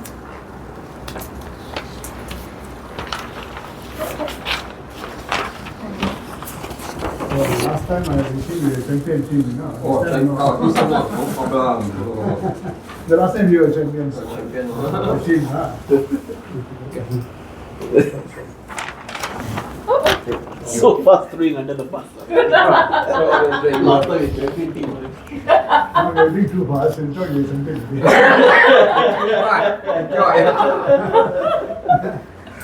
Where please? Please, okay. Okay, so let's look at the results. Anyway, you were still got 20%. Yeah, Mr. Okay. So Team A scored 12 out of 16 Good, awesome. and Team B scored 8 out of 16. Yeah, okay. Okay, 12 out of 16. Can we have your feedback? How did you achieve the 12 out of 16? I think that some answers look also so applicable for the. Some answers, like I and him had two different answers, like the same box, he had a different answer one, same answer one. So we had to decide from that which one we're going to take. Okay. So, yeah, it was a bit tough. Lah, So because I it understand- was team consensus. Yeah. No, not team. Wash my hands. Really? Wash my hands. Suddenly everybody can work properly. Okay, team. Okay. Okay. Now, Team B, what happened? We thought you were super smart. So, what was there team consensus or some team member was pushy? Fast thinking. Okay, what is important now is you have seen the targets and you've seen what are the targets which are matched to the goals. You reflect on it, okay? Yeah, correct. Okay, that's learning. You reflect. If you got the right answer, okay, it's good. If it's a wrong answer, okay, you reflect on it. Why? Okay, so we've given you the answers so that you have a better understanding. Now, mind you, these are the actual targets of the UN SDGs as published by the UN. Okay, Yeah, sure. good. It's quite close sometimes, you know, this is so close. No problem, no problem. It's okay, anyway. Okay, what is the NDP policy? Malaysia's commitment to sustainable palm oil is the NDP policy. No deforestation, no peat, and no exploitation. So, no deforestation, your tropical rainforests, no peat, that means no development on peatlands, and no exploitation of workers. Okay? It caps oil palm cultivation at 6.5 million hectares, stops planting on peatlands, and prohibits the conversion of forest reserves for oil palm cultivation. So our government has capped it at 6.5 million hectares of oil palm. Okay. The deforestation cutoff date set by our government is 31st December 2019, which means after 31st December 2019, there should be no more deforestation and no peatland development. Okay. You understand that? The EUDR, the European Union Deforestation Free Regulation, will be fully enforced starting 30th December 2025, okay, end of this year, for large operators and traders, and 30th June 2026 for MSMEs, micro and small medium enterprises. Those commodities that are involved is timber, palm oil, rubber, cocoa, coffee, soybeans, cattle, and derived products such as leather, furniture, chocolate, beef, or tires. Now, land traceability with geolocalization coordinates is required to ensure that the goods are not linked to deforestation, forest degradation, human rights, and other associated legal or social infringements on land occurring post 31st December 2020. Now, the European Union has set 31st December 2020 as the cutoff date for deforestation and forest degradation. So, but our government has set it as 31st December 2019, 1 year earlier.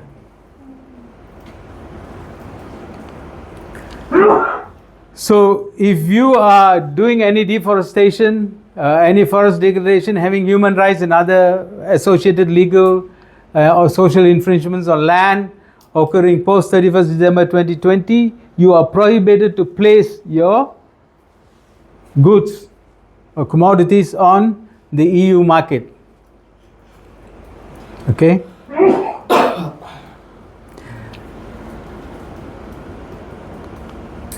Bursa requirements as of 26 September 2022. Financial year ending 31st December 2023 is for main market. Financial year ending 31st December 2025 is for ACE market.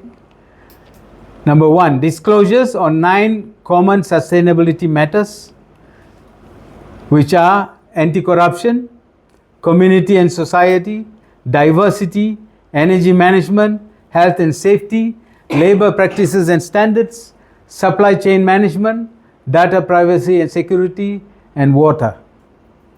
These are the 9 common sustainability matters for all businesses which are in the main market and the ACE market, accordingly December 2023 and December 2025. 3 financial years enhanced quantitative information, so historical data for 3 years.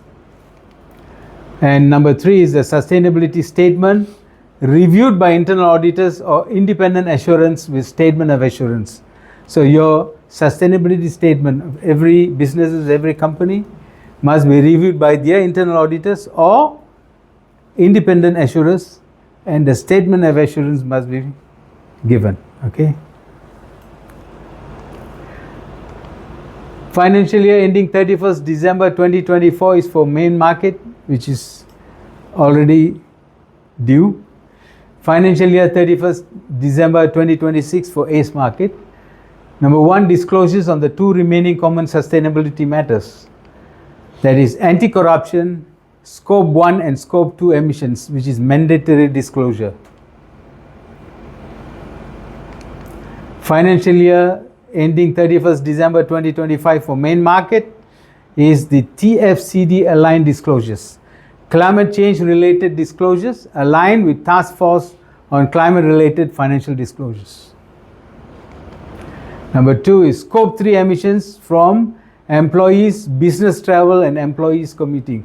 So companies now have to calculate the emissions for employees' business travel when they go on business trips, and employees commuting, from home to office and office to home. Okay.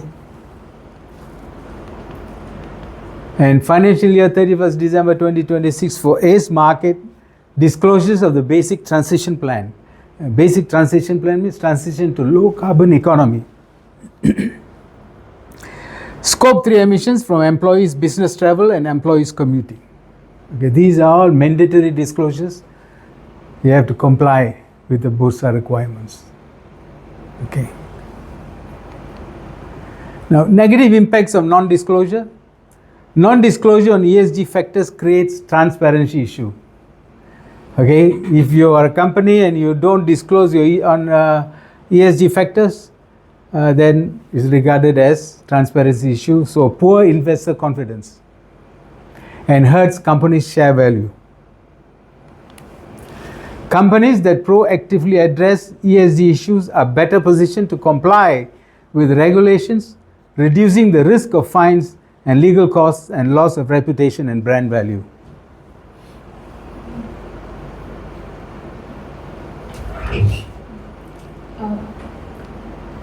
Any questions on this? Now, Module 2, Environmental Sustainability.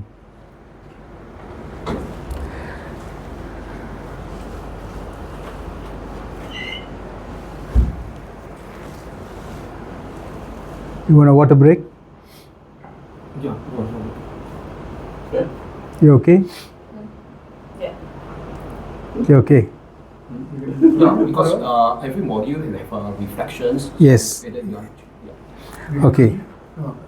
So, before we go on to Module 2, you have seen the introduction to sustainability and ESG, right? And what are your reflections on sustainability?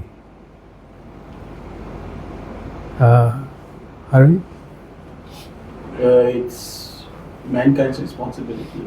Mhm. It cannot be, I think it's, I mean, obviously there got to be policies, guidelines, and whatnot, to know that where are we heading in order to address all these issues. But from what I see over here, it's like a massive global responsibility. Where, like such big companies will take, since they are the ones that are operating and consuming, right? So they are taking the most of the cake in order to also practice sustainable responsible for sustainable practices in order to ensure that whatever output that they are giving, like, is not impacting the environment. That's how I see it. I think Ms. in Geeta? module 1, I think I understood basic awareness on sustainability. And at the same time, I think UN SDGs, that 17 of them, we are actually trying to see, basically, if you have something, you're aware of sustainability, you don't know how to translate it in real life, right? So for that, now I know what are the targets to look at, whether it's as a human point of view or as a staff, in order for us to ensure it really works, it really happens. So I think I learned on that. And how actually governments are doing bigger projects like the Kyoto Protocol, and how are they doing governances on their end in order for us to translate it on our end. Okay. Christopher? Okay, what I can observe based on the introduction and then on module 1 for sustainability, what I can see is the most important point is our activities. That means how do we align into the climate change, Mhm. and also a part of gender equalities, and also that we need to be clear in order to fulfill it. And also the natural defense that I can observe very clearly. One point that I can love it very much, that how do we align like mangrove? You see, the mangrove, I can see that at somewhere that there's one mangrove activity in Kuala Selangor, the Taman Alam, to make it more sustainable to project. So this is a key, how do we apply in this sustainability for this particular area. This is what I keep a key point I learned. Okay. Mr. Basically, what I Yana? understand is a very good, I mean, a kind of a guideline for not only for the government and also for people to how you can help in sustaining the what you call ESG, whatever. A lot of people are ignorant, so this is a very good guideline, where you can actually follow strictly, and government and companies must ensure they implement it very strictly. So to sum up, sustainability is making sure that the present needs are met, and we must also ensure that the needs of the future generations will be met. Okay? So we need to ensure that we do business in a responsible and sustainable manner. Okay? And what about ESG? Environment, social, and governance. Yes. So they are environment, social, and governance, and they are the evaluation tools for investors and regulators to evaluate a company, whether the company, in terms of addressing its environmental impact, its social impact, and its governance practices. Okay, they are all being evaluated through the ESG tool. Okay, and we have seen how ESG and SDGs are linked. Right? We always must link the ESG initiatives, ESG strategies to the UN SDGs. Okay? Good. Okay, Module 2, Environmental Sustainability. Submodule 1, Environmental Materiality Topics and Challenges. We have the materiality topics. One is GHG emissions and carbon footprint. The sustainable action should be reduction. You reduce carbon emissions and your carbon footprint. Okay, you reduce your GHG emissions. Natural ecosystem and biodiversity. What do you think should be the sustainable action? Any of you? Reduce deforestation. Ecosystems and biodiversity. Conservation. You conserve natural ecosystem and you conserve biodiversity. Number 3, soil. It's conservation. Conserve the soil, okay? Because soil is where you're growing your crops. Effluents and solid waste. What do you think should be sustainable action?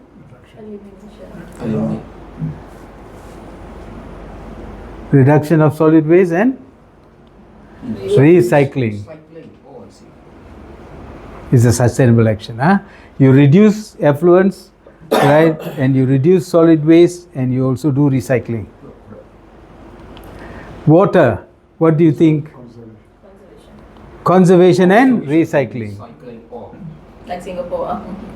Yes. I come across wastewater treatment. Yes.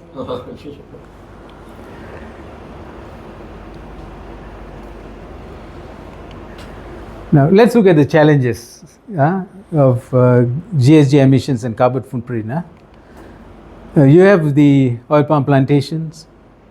They have GHG emissions, greenhouse gases is carbon dioxide, methane, and nitrous oxide. And they have scope 1, 2, and 3 emissions. These are the challenges. Okay. You have carbon emissions from agriculture machinery, tractors, trucks, heavy equipment, crops, and soil and irrigation equipment. You have carbon emissions from the oil mill, machinery and equipment, effluent ponds, and oil tanker transport. Okay? And they emit CO2, CH4, N2O, that is carbon dioxide, methane, and nitrous oxide. Any questions on this? You understand. Now, natural ecosystem and biodiversity, the challenges. High carbon stock and high conservation value, areas that are present within plantation concession. So you have high carbon stock, they call it HCS, high conservation value HCV. So if you have these areas in your plantation concession, it becomes a challenge to you. Because rainforests are HCVs and HCS and HCV areas. Okay, 50% of all plant and animal species on the earth live in rainforests. Okay, 40% of the air we breathe is produced by trees and plants in rainforests. Okay. The top threats to the rainforests are they're being cleared for timber, for coal, for cattle, and for plantations. Okay, what rainforests provide? They provide water, they provide climate control, they provide food, and they provide medicine. Food and medicine especially for the indigenous population. They depend on the rainforests.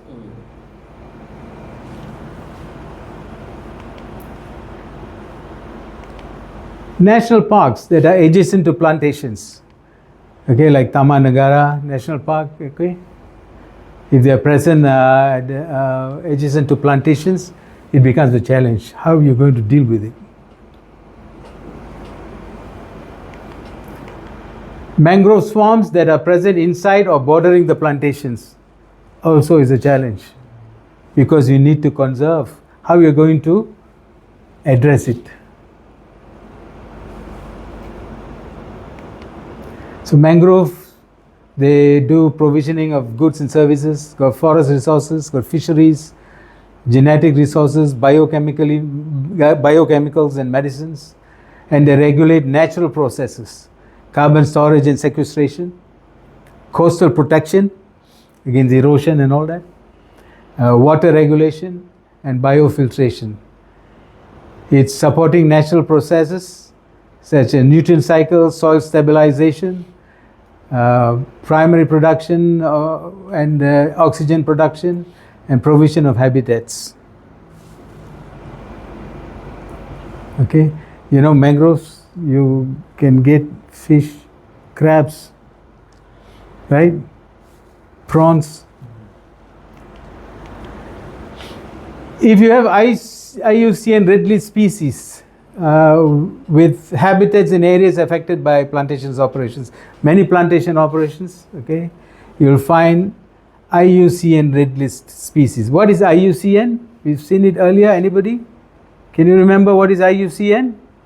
International Union for the Conservation of Nature. So they have the list of flora and fauna, means plant species and animal species, which are threatened, rare, endangered. Okay. So some of the very familiar threatened species you have in plantations is spectacle langur. These are monkeys, primates. Huh? You have the proboscis monkey. You have the orangutan. These are the famous, three famous. Okay, but you have many other animals.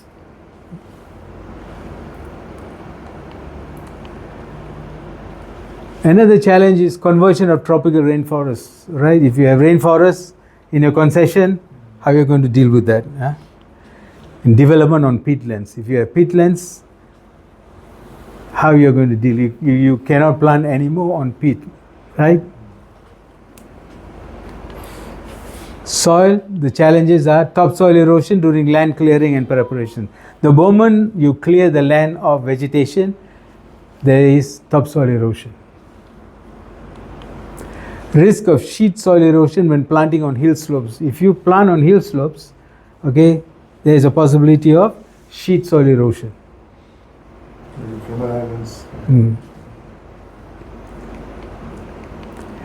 Effluents and solid waste. Effluents called pome discharged into natural waterways. Pome is palm oil mill effluent. You got solid waste, empty fruit bunches generation and disposal. Okay, these are challenges because every plantation, oil palm plantation, the mills, they will have empty fruit bunches. How they are going to dispose it. Water, high volume of withdrawal of fresh water from water sources. Plantations, they always take a lot of water for their activities, for their operations from water sources. Topsoil, fertilizer, herbicides and pesticides, they run off into waterways, polluting the freshwater source and harming aquatic life. So you got silt sedimentation in the waterways, that will harm the aquatic life. Okay. Any questions? Okay, we come to activity 2.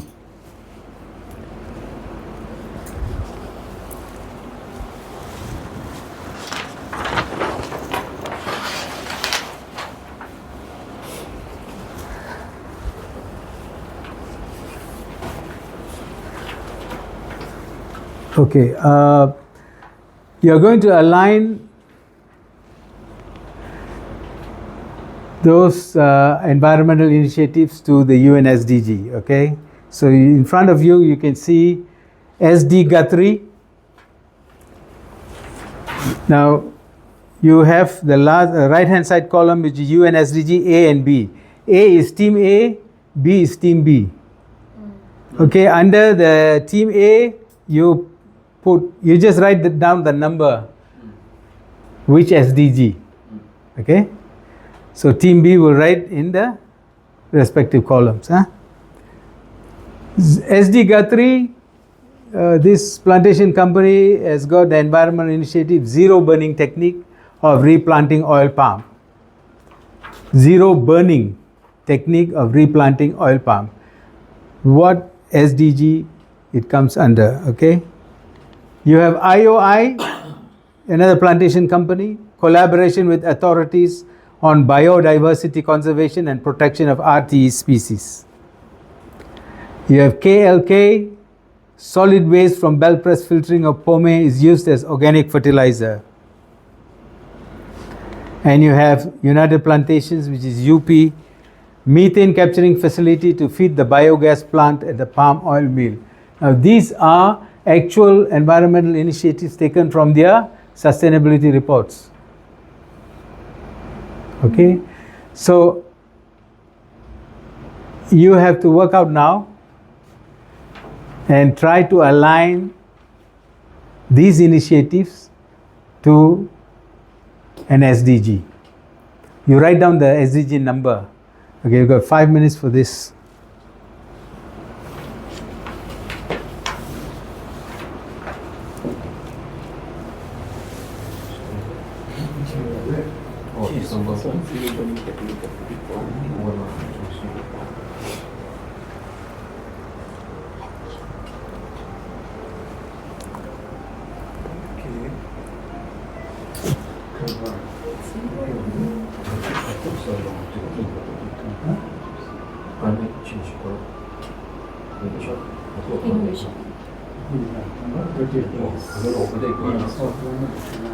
Responsible consumption.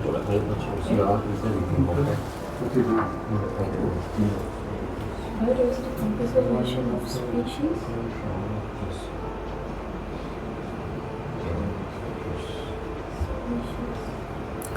Once you have completed, you will transfer it to the flip chart on the board. It's on the 12 line. 17 partnership for the conservation. Life. Oh yeah. Life online. It's only one position. 15 Life. Responsible consumption production. 12 line.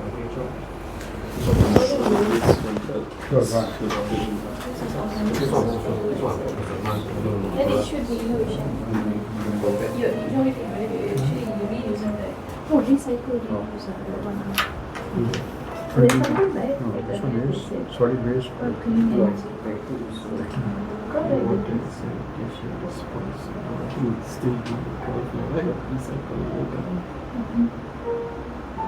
Is it about industrial first? Nothing comes here. Only again comes responsible consumption production. Then how about this one, 9? This is Capturing facility, methane capturing facility to feed biogas plant. What kind of infrastructure? Okay, this one clear 9. Solid waste is used as organic fertilizers. Industry solutions. Right? No. This one from another. But you chose here or you must take the other one, 17? No, this one the question is it? No, This this will is come new. from this answer point. Or Out. 17. Consumption. It will come from this one out. No, we've seen all the 17. Oh, got it. See, out. Already you have to use But it's environmental. Huh? There is one. Then you have to go. The criteria is environmental. Huh? If you finished, you transfer it to the, take a, Your team. under team A, you can take any color, you can just transfer there. This one. No, 50, 17. No, this is one for sure. Leave our ones.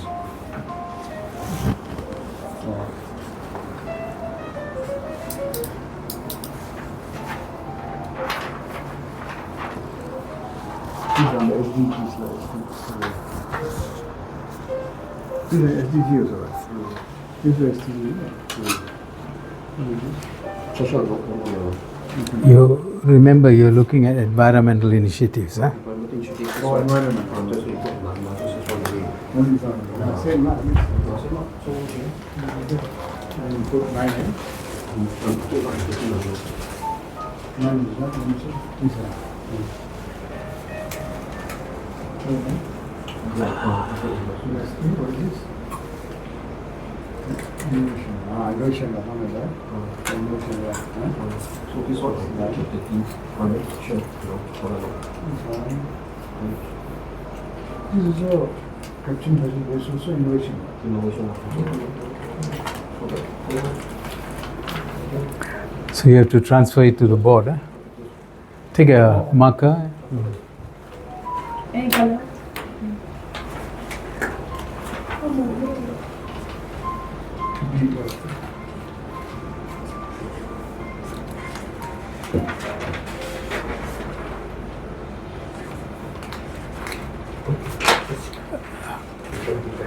Okay, good. So what I'm going to give you now is the answers.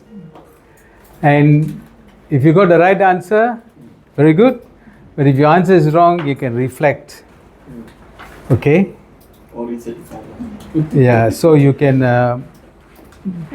make a note in your sheet, okay? So SD Guthrie, zero burning technique of replanting oil palm. The UN SDG is climate action. 13. Okay, correct. Yes. Okay. Correct. Okay. IOI, collaboration with authorities on biodiversity conservation and protection of RTE species. RT means rare, threatened, and endangered. Okay. So IUCN species is 15. Life on land. No, it's okay. Answers close. KLK, solid waste from bell press filtering of pome is used as organic fertilizer. It's 12. Responsible consumption and production. The circular economy.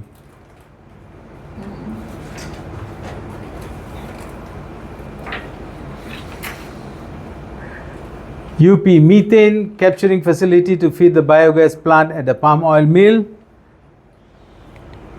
is climate action. Because methane is a greenhouse gas. So you don't allow it to be produced and emit. But I want to fight with this one. You want to fight that? I want to fight I because think it's a climate action. innovation. Okay, we all go for lunch. You fight alone over here. I don't give a shit. Because innovation is also there for facility. No.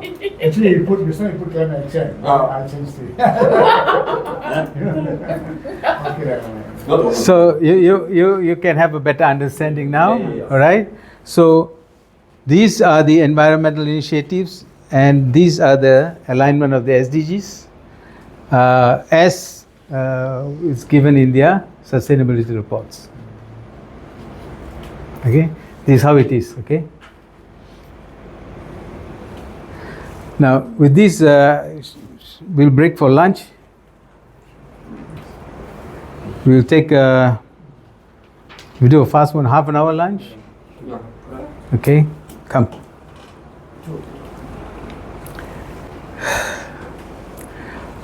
Okay, we're going to do sub-module 2 now.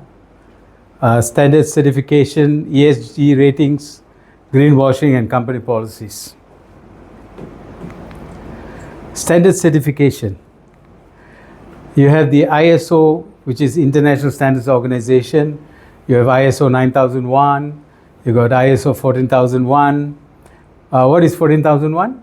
Environment. Environment. Very good. ISO 45001. Safety. ISO 37001. I think it's information Please technology. gentlemen, please. Anti-bribery. Oh, anti-bribery. Very correct. Okay. Then you have, for oil palm, you have the round table on sustainable palm oil, the RSPO. This certification covers all the aspects, the environmental, the social, and the governance. And then you have the MSPO, which is the Malaysian Sustainable Palm Oil. This certification is mandatory certification for Malaysian plantation, oil palm plantation companies. It is MS 2530 version 2022. This also covers all aspects of environmental, social, and governance. And it also includes the smallholders. And for your information, MSPO is being recognized globally now. European Union and other countries which are buying our CPO. You have the Rainforest Alliance, SAN, Sustainable Agriculture Network. This is used for cocoa, rubber, and coffee. Any questions on this? I believe that this certification 9001 and 14001, but the rise of artificial intelligence for risk management, do you think it will come for 2001 in this ISO? AI, MX, not sure this one. I'm not very sure of this Oh, okay, because okay. because we are talking about basically environmental Yeah, correct. and social and governance. Yeah, correct. Okay. Agree. Yeah. Thank you. The MS 2530 2022 certification, some of the highlights are the revised MSPO standards. Part 1 provides a framework for the other parts, stating the objective of each principle, whereas Part 2 to 1 to 4 to 3 specifies the certification requirements. Now, requirements for supply chain certification standards SCCS were incorporated into Parts 4.1 to 4.3. The revised MSPO standards are in line with the UN SDGs agenda. This is a point to note, which balances environmental, societal, and economic considerations to achieve sustainability. So to be sustainable, you have environmental and societal and the economic considerations. Enhanced social requirements for all levels of the MSPO standard user, which includes social impact assessment, SIA, protection of workers, child rights, and prohibition of forced labor. Right, so we have seen that in the social aspects, prohibition of forced labor, and child rights, okay, and protection of workers, okay. Now, incorporation of high conservation value, we've seen this, and except for Part 4.3, greenhouse gas emissions calculation and zero burning into the standards. We've seen that, okay. Ethical conduct and anti-bribery practices for business relations with employees, communities, and stakeholders are required. So this is quite comprehensive certification. So the standards, MS 2530-22, Principle 1 is management, commitment, and responsibility. Principle 2 is transparency. Okay. Principle 3, compliance with legal and other requirements. Principle 4 is responsibility to social, health, safety, and employment conditions. So your social criteria are all met there. Principle 5 environment, natural resources, biodiversity, and ecosystem services. This we have seen in our under our environmental sustainability. So we are focused more to the MS 250222. Yes, this is the newest version, MSPO 22. This 2013 is the old version, which had 7 principles. Now they are only 5 principles. The other 2 principles are already combined. Okay. They remove the principles number 7 and 6, or combined. It's combined into principle 5, the environment, natural resources, biodiversity, ecosystem service, because those are best practices and development of new plantings. Okay, good. ESG ratings. ESG ratings help investors assess long-term value and potential risks by evaluating a company's environmental, social, and governance practices. We saw this earlier, that investors and regulators are always assessing, evaluating a company's environmental impact, social impact, and its governance practices. Okay, so these ratings look into all that. Now you got the Sustainable Fitch ratings. It rates an entity's business activities as ESGER on a grade from 1, which is best, to 5, worst, and a score from 0, worst, to 100, best, based on alignment with ESG best practices and positive impacts. Okay. Now it rates various financial instruments, including green and KPI-linked bonds, as ESG FR and ESG IR on a grade from 1, which is best, to 5, which is worst, and a score from 0, worst, to 100, best. It also offers second-party opinions called SPOs to assess alignment with sustainability standards and frameworks. So it's quite comprehensive ESG rating.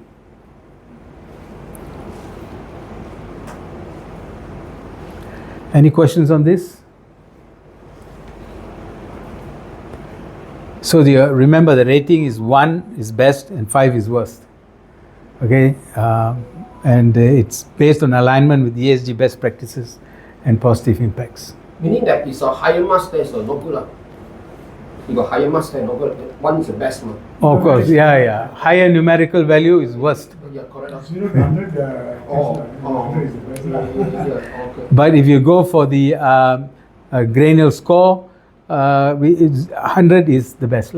Oh, that different. We say business activities, 1 is best, 5 worst. When come to the financial instrument, it's different. 0 worst, 100 is the best. Okay.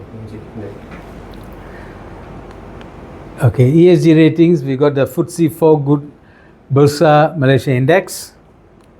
It's a benchmark for ESG investments in Malaysian PLCs, publicly listed companies, launched in 2014 by Bursa Malaysia and FTSE Russell.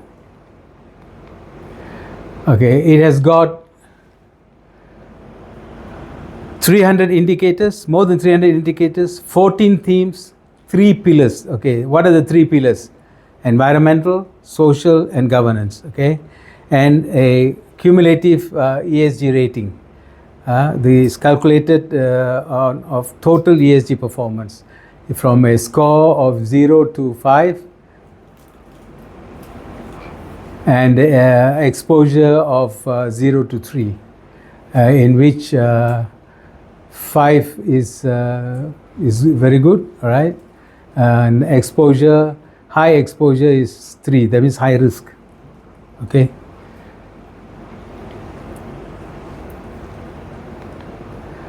Greenwashing. What is greenwashing? Anybody? Never heard of the word greenwashing. Greenwashing. Eyewash lah, that means. It's basically that, yes. Yeah. You're right. It's like, hoodwinking people, saying that, my products are, very green, eco-friendly, but in actual reality, it is not. Okay, let's have a look at greenwashing, okay? It is the marketing of a company's products, services, or practices as sustainable or eco-friendly without providing substantial evidence to support these claims. You just talk in the marketing, oh, we're doing this, we're doing that, everything's fine, eco-friendly, we take care of human rights and governance, anti-bribery, this and that, but actually they cannot substantiate their claims with evidence. It is the exaggeration of benefits. Okay, they exaggerate using misleading labels or highlighting minor green efforts to distract from major negative impacts. They might have a major negative impact, but something minor green they do, they highlight that to camouflage the other. Okay. How to avoid greenwashing, okay, or how to identify greenwashing. To avoid, you need to set clear, achievable goals, okay? Establish specific, measurable, and realistic sustainability goals that are aligned with recognized standards and frameworks, okay? We talked about aligning the strategies or initiatives to the UN SDGs, okay? Be transparent. Don't try to cover up. Huh?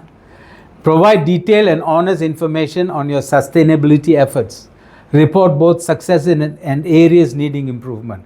You might not have achieved your target, but you're on the way, so you report it. Okay, this year we did not achieve this, but we are going to do this to correct and achieve. Okay, so through your annual sustainability report. So sustainability reports for PLCs are annual. Okay, every year you go to publish your sustainability report. Where do you publish your sustainability report? You in the normal way. Okay, publish in the media, in your websites. Okay, and you have to or send your copy to Bursa. Use third-party certifications. Get credible third-party certificates to validate your claims. So you do accredited certification. Usually, who's notified bodies for third-party certification example? You've got many certification bodies for environment, okay, for social, and for governance.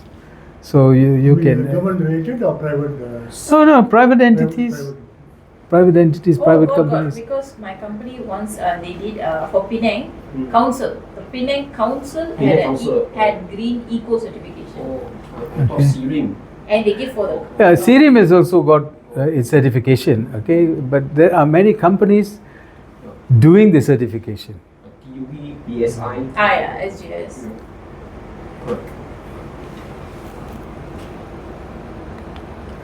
Okay, let's look into company policies. Some of the important company policies. You have environmental management policy. Some of the key points that need to be in there in your management policy is this: conservation of rainforests, conservation of peatlands and mangroves. We've seen these are the three natural defenses. Do you remember? Biodiversity conservation, okay, IUCN species, freshwater conservation, soil conservation, waste minimization and management, reduction of greenhouse gas emissions, compliance with the environmental laws and regulations, supplier engagement, your supply chain, continuous improvement. This is a must, okay? How you're going to improve it continuously, and staff training. These are the key points in your environmental management policy. How you frame it, how you word it, it depends on your company, but this is what are the key points. Now let's look at employment policy. The key points: equal opportunity employment. Okay, there's no discrimination. Recruitment, hiring and process. Compensation and benefits. Training and development. Performance appraisal and KPIs. Employee relations and grievance redressal. This is important. Employee comes with a grievance, you need to have a policy or an SOP for grievance redressal.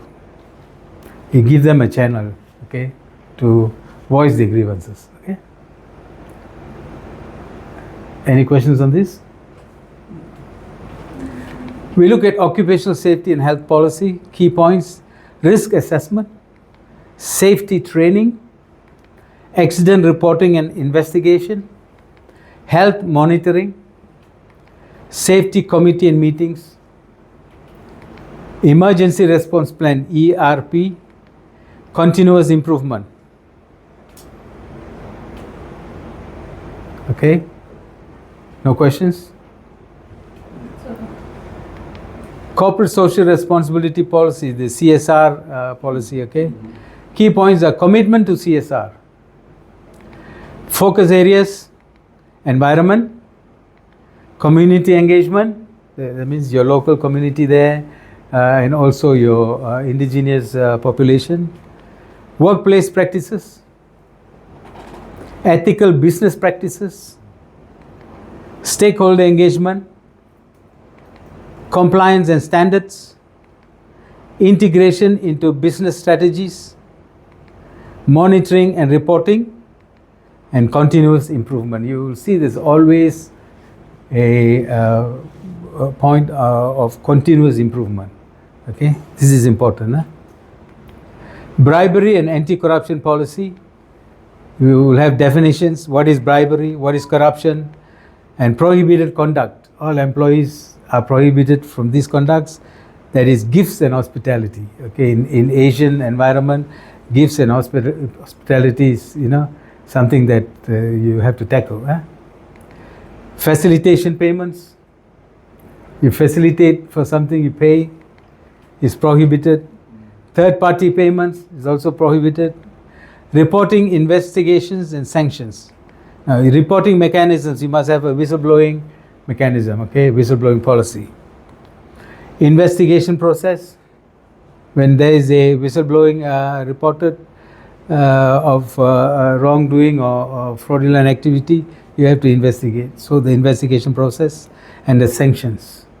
All this must be in this policy, and it must be available to everybody, all employees and all those who are doing business with you.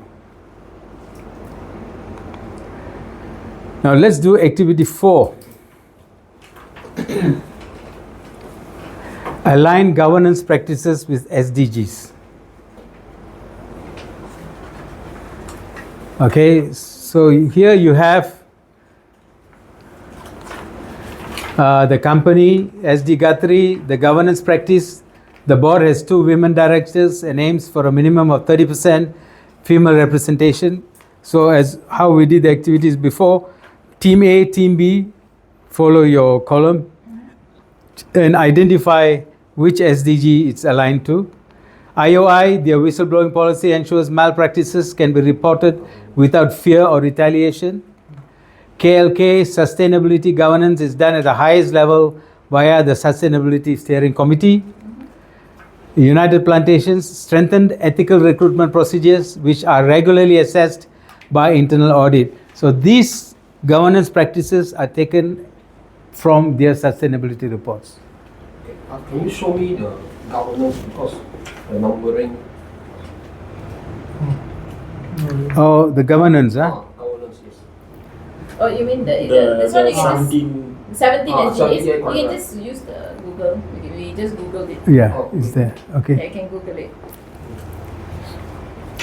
I check. You got it. You've got 5 minutes to do this.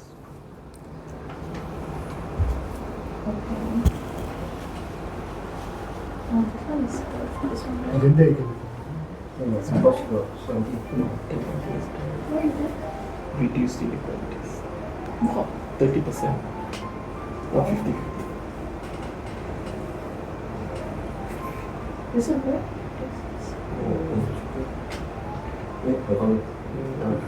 Just this, just this.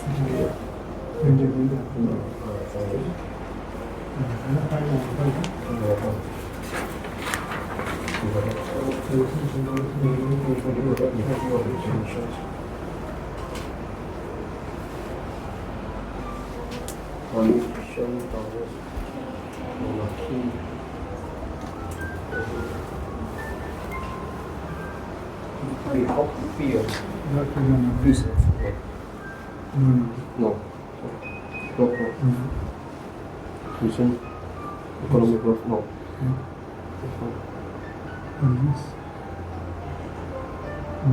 No.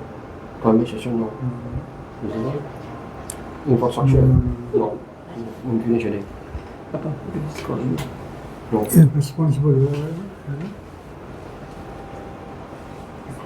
This one, What is this? this one is a justice. Justice and a strong institution. Peace. Peace, justice, and strong institution. No. I think it's a justice strong institution. 26. Alright, try and see. So this one is actually more to the. It's done at the highest level for Sustainable Steering Committee. Is CCT? No. No, no, in the city. Different. Is it responsible? No. Is it What is this? Partnerships or goals? punishing for the goods? Is it punishing for the good? I think it's the most one idea. It's the infrastructure. Is it this one? Or responsible consumption? Oh, this one. There are some keywords that you can pick on. Oh, keywords, okay. The keywords are here.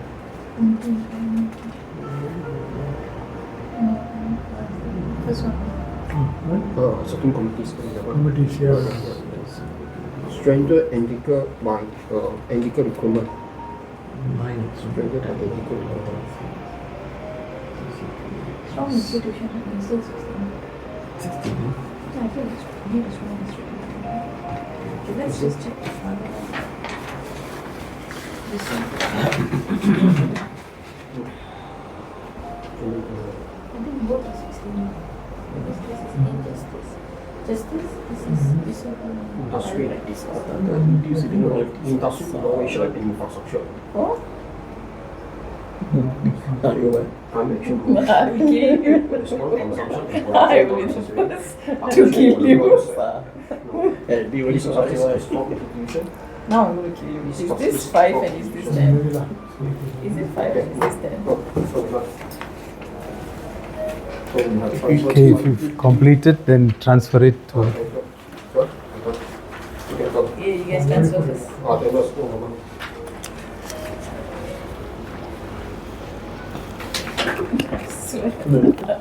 Some people, the people, bang up and Okay. Team A.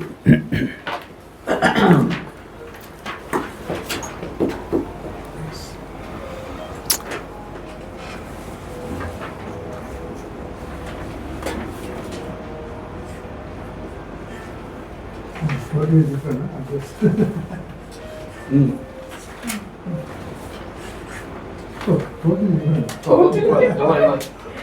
Okay, so you have given your alignment.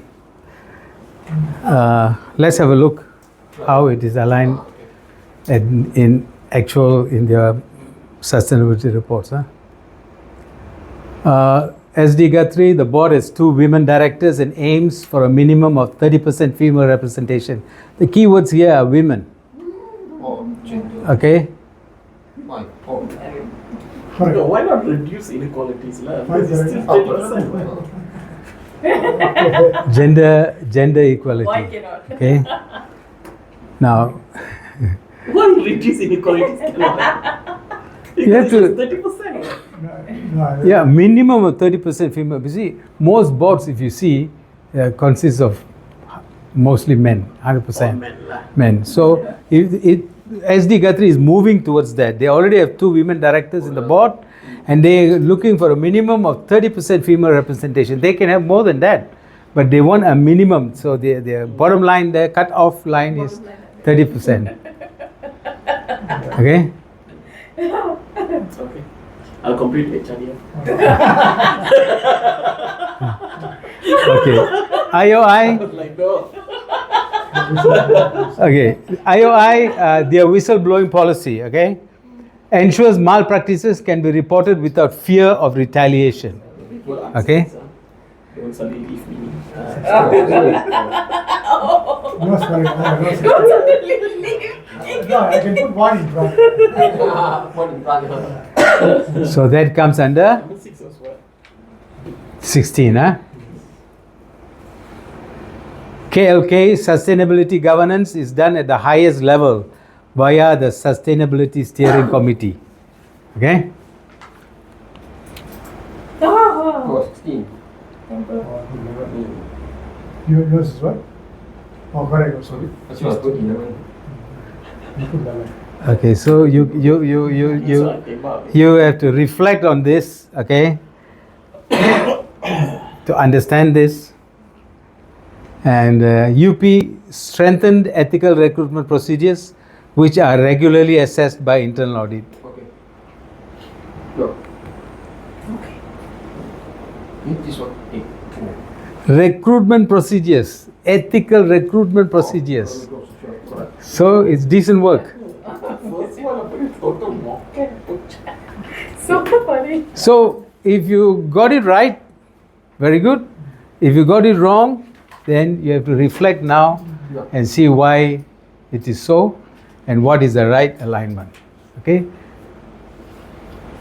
Any questions on this? Yes, the first one. No way. If you're saying gender equality, then my aim should be 50%, not 30%. Maybe No, the thing is, every year, all right, you can have your targets, so you can increase. So like SD Guthrie can increase from 30% to the next one. They can go for 40% or 50%. So it's a progressive. This is not the end of it. Okay, sustainability is a journey. Gradually, yeah, gradually. Okay, so always remember, sustainability is not a destination. It is a journey. For the Okay. sake of argument. So let's say, I mean, we are living in the same roof. Right? Oh God. So my room, very dirty. Okay? 100% very dirty. So I promised to clean my room in 3 days. So the day 1 and day 2, I do clean it, but it's not totally clean. So it's reduced cleanliness, right? On the 3rd day, okay, I've achieved it. So why can't I apply that to this until we reach gender equality, we reduce the inequalities until we achieve that. You know what I'm saying? Yeah. I mean, it's bad metaphor, lah, but No, these are actually your practices and your targets. These are all targeted. The governance practice is targeted. Okay. okay. So there's a target. So the targets can be annual, can be every 3 years, okay, or 5-year target. You know. So annual target or a 3-year target or a 5-year target. So for SD Guthrie having a minimum of 30%, that doesn't mean they cannot have 50%. A minimum of 30%. Those shouldn't go below 30%. That's the whole Probably idea. Because Guthrie is more male, the workers are more male Male-dominated. Not that much, need more males in the job. Because No, this is No, but board so level. it's board level. Okay, this is board level. Yeah. Okay. I hope that clears your doubt.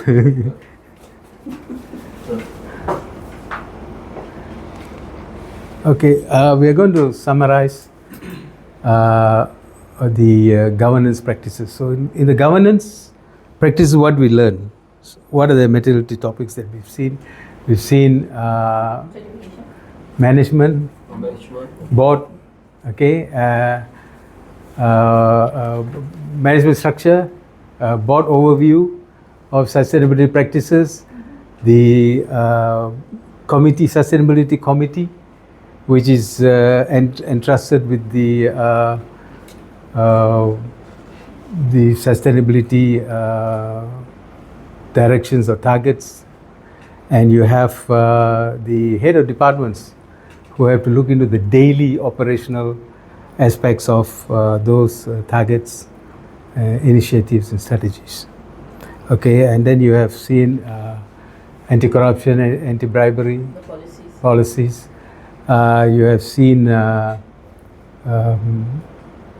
compliance to laws and regulations. You have seen reporting platforms. Okay, that is transparency. You need to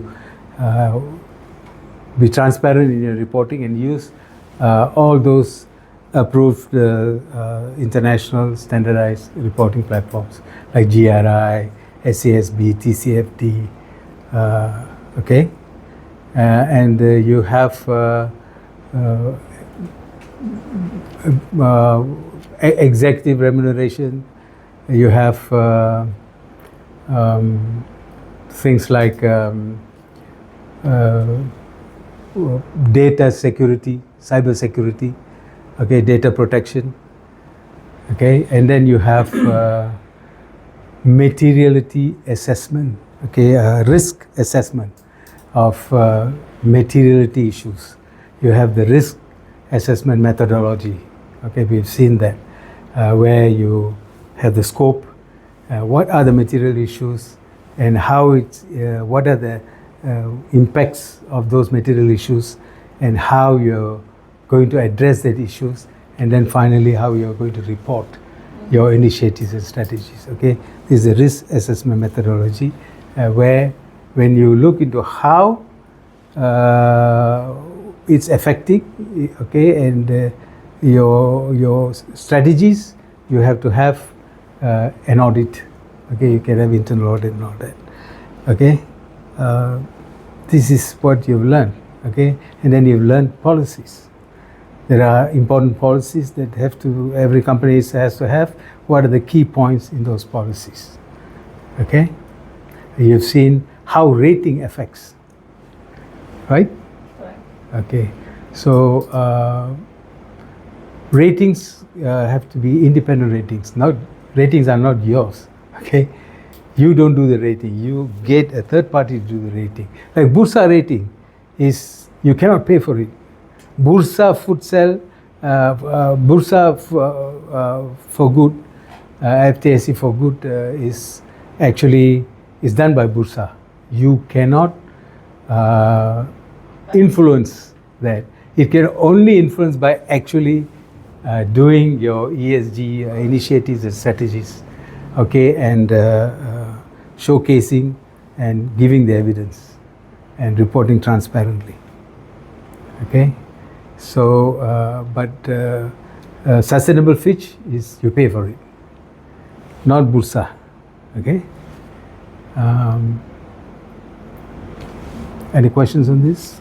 So compulsory, there's a compulsory requirements. Oh yeah, mandatory requirements, okay, listing requirements. You can't run away from that. Okay. Now let's summarize from the materiality topics of the environmental. Okay, that is our module 2. Module 1, we have seen the introduction to sustainability and ESG. You've seen the SDGs, UN SDGs. Okay, you've learned how to align ESG initiatives or ESG criteria to the SDGs. Okay, we've seen that. We've seen the three natural defenses against climate change, right?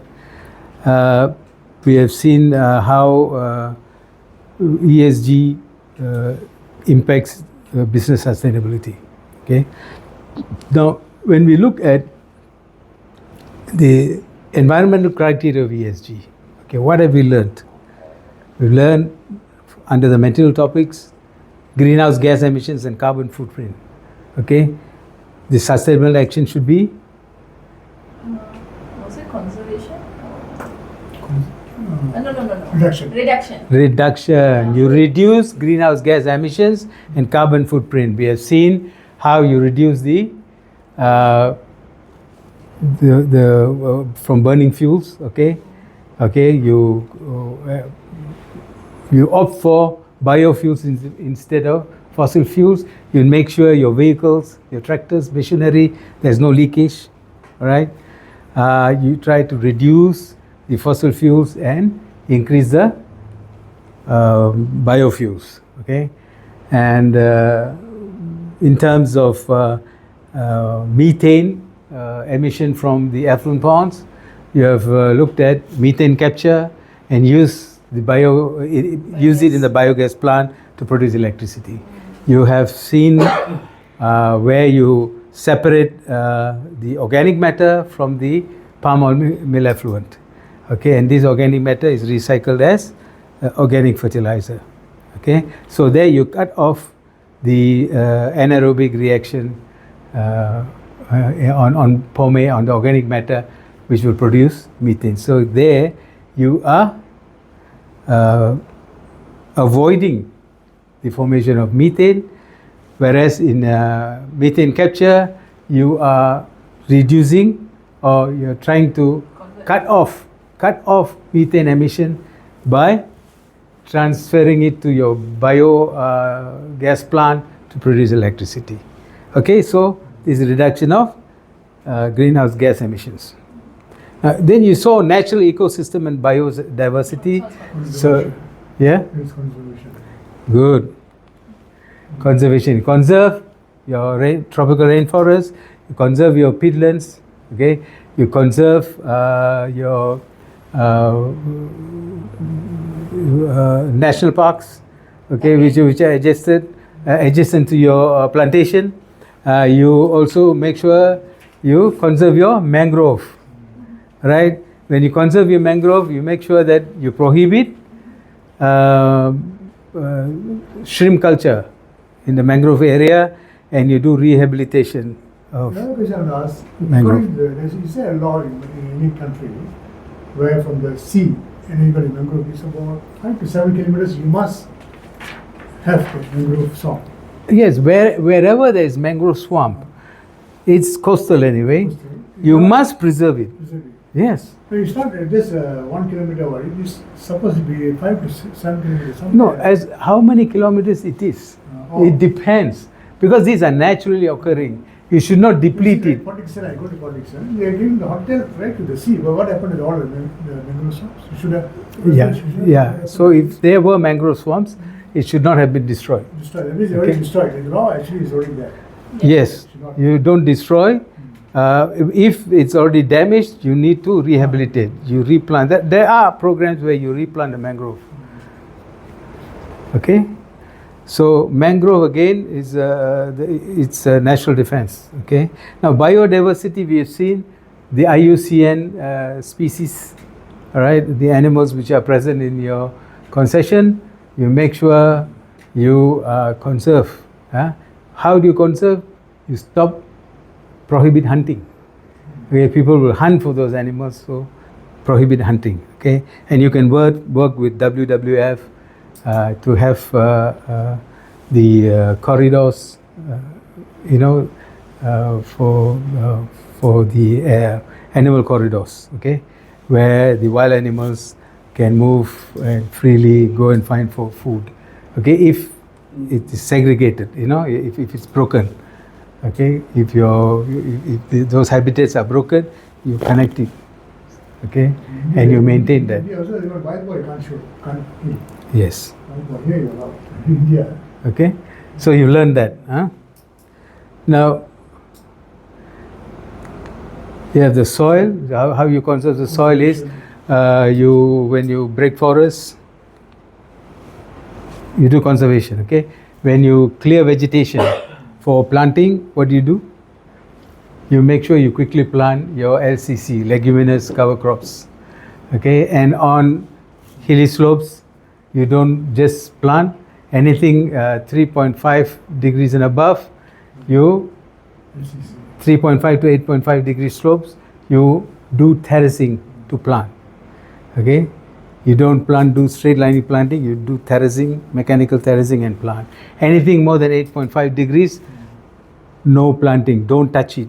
Leave the natural vegetation intact. Otherwise, there'll be erosion. Okay. So the key word here is conservation. If you plant leguminous cover crops, it'll enrich the soil, retain soil moisture, and you'll build up humus and protect the topsoil. Effluents and solid waste. What is the sustainable action? Conservation and reduction. Reduction and recycling. Okay, so you reduce your effluents, you reduce your solid waste, okay, and where it's possible, you do the recycling. So we have seen the pome should be treated before release into the natural waterways. Make sure the parameters are acceptable parameters. You have you're looking at EFB. Now the EFB you can produce what we call organic fertilizer, compost. Okay, you can do composting, and EFB also can be processed into briquettes as biofuel. Okay, so this is applying circular principle. Right? Now water security, so it is conservation and recycling. It means you uptaking of water from the natural resources has to be reduced. How? The water that you're using in the mills, you can recycle. You use bell press filter, the filtered wastewater is recycled and used for cleaning purposes in the mills. And you do rainwater harvesting, okay, using gutters and downpipes into drums or tanks. That can be used for washing. You can do that for all the houses, even in the office. Okay, so you harvest rainwater, you need less water from the natural source. Okay, and we have seen how you're going to protect the natural waterways. Okay, by having riparian buffers where it traps silt, it traps chemical residue, weedicides, pesticide residue, it traps. So you have a natural buffer all along the riverbank, riparian buffer. Okay, you've seen that. Now when it comes to greenhouse gas emissions, you've seen how you calculate greenhouse gas emissions. Okay, scope 1, scope 2, scope 3, calculations we have seen. All right, scope 1 is what? Scope 1 is anything that is burnt, fuel that is burnt in assets owned by the company. Your machinery, your vehicles, okay, your generators, your tractors, your lorries. And what is scope 2? That's purchased electricity from the grid. Okay, scope 3, you got business travel, you got employee commuting. Okay, how to calculate the emissions. Okay, because these are required by Bursa. It's mandated to report. Okay, you've seen all that. Okay, so this is what you've learned. Correct. Right? Now let's look at the social materiality topics, right? Under the social, we have seen occupational safety and health. What is a sustainable action? Policies, Is occupational safety and health is your materiality topic. Okay, you have safety culture. Yeah. You must have a safety culture. You must have safety policy. Correct. Okay, safety training for new workers, retraining for existing workers. Okay, so this is important. Zero fatal accidents. It should be your target. Okay. So is it include as a safety and security also part of it? Security. How about security side? This is not under the social materiality. Okay. Okay. Employment practices. What will be the sustainable action? HR law, employment, what they call the handbook. Employment handbook. Fair labor practices. Okay. Okay, your recruitment policies, your non-discrimination policies. Okay. Equal opportunity employer. Okay. You don't discriminate based on race, color, religion, sex, age, and so forth. Right? I recall just now we did discuss about the hours, working hours also relevant for this one. Yeah, so yeah, you see, women are not to be employed in factories or any enterprise after 10 o'clock. Oh, I see. Correct. After 10 o'clock night, no women. Okay? I did see this in PNG. Yeah, The women yes, go back early. correct. Okay? So these are fair labor practices. I like that just now discussion for this one. Yes.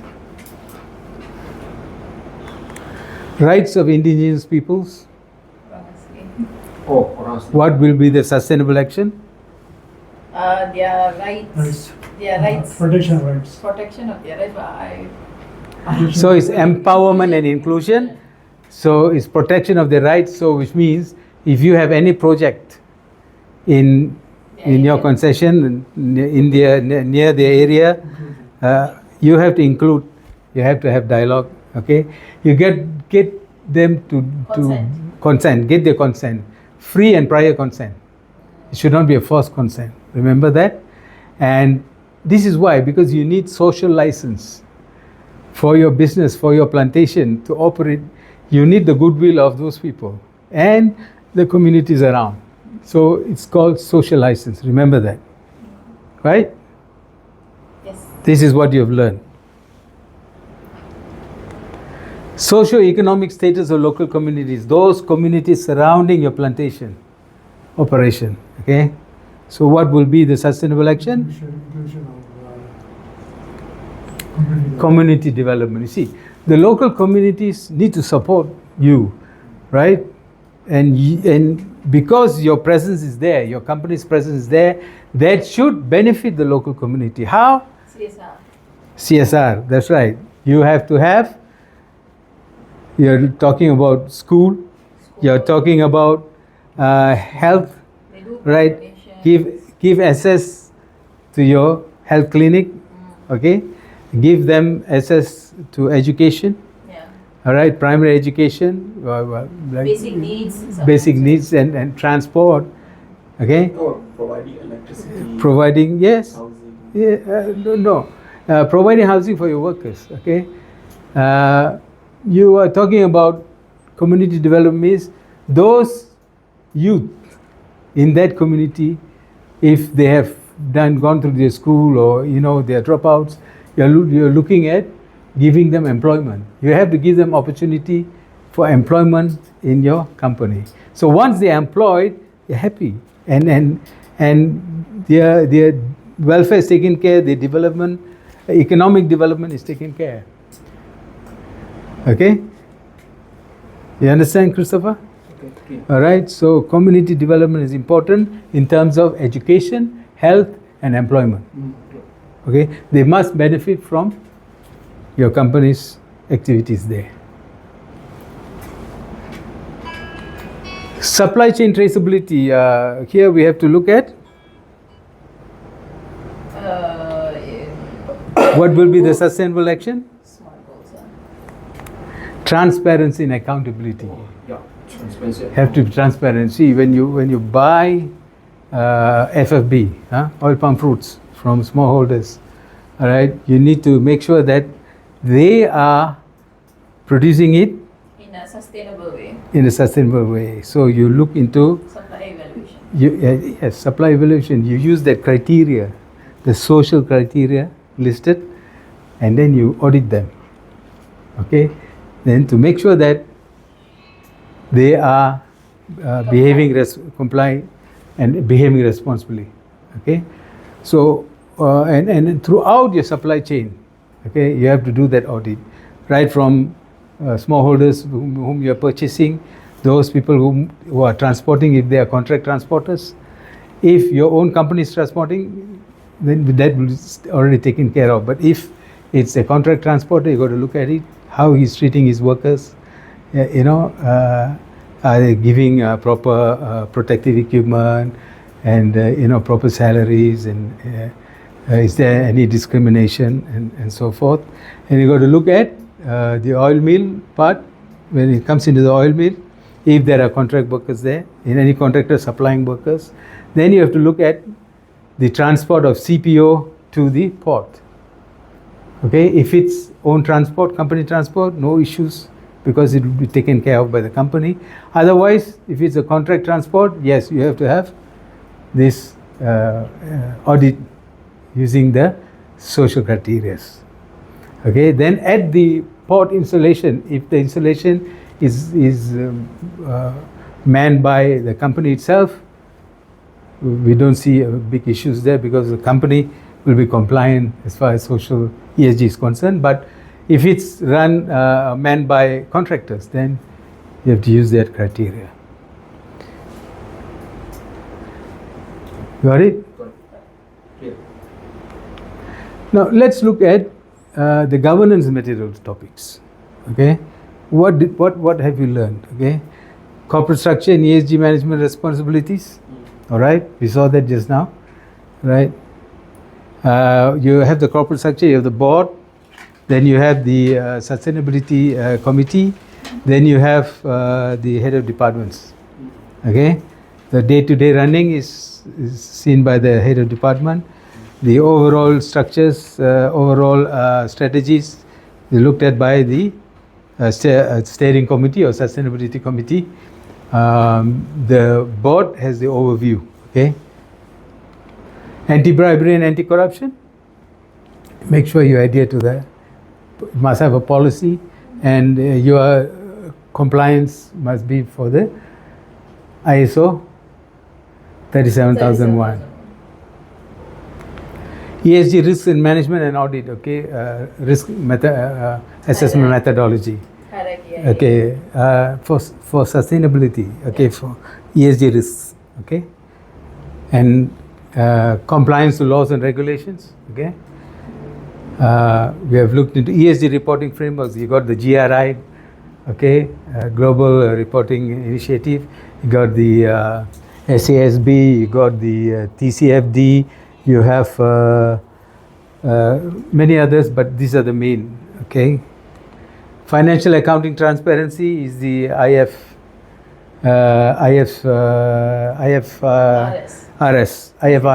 Okay. Cyber security and data protection. We've seen that NACSA. Okay, you have to report to. Recently, we had cyber security issue with the MAHB, Malaysian Airport Holdings Berhad. Right? So now let's look at the final summary. They summarize the entire training. Now, non-disclosure on ESG material factors creates transparency issues, right?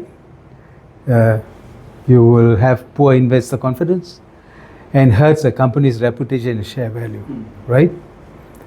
We have seen the case of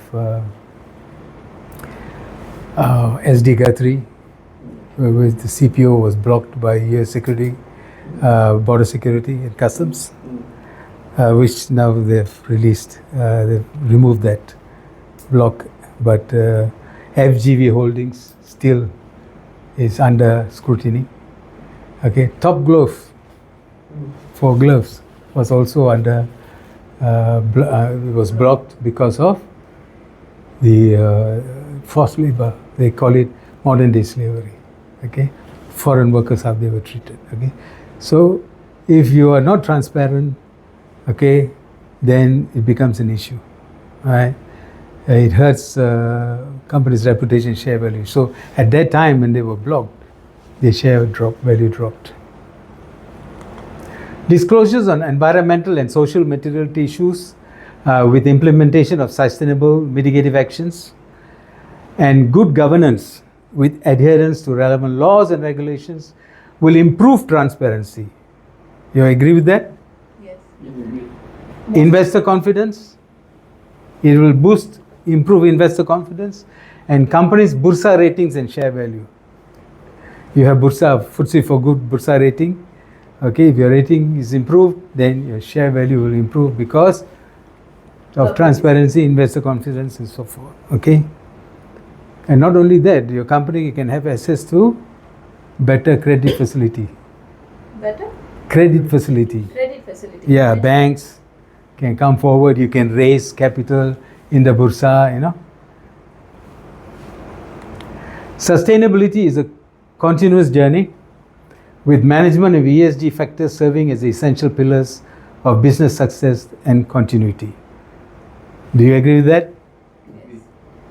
Okay, so that brings to end today's sessions, and we go on to Q&A.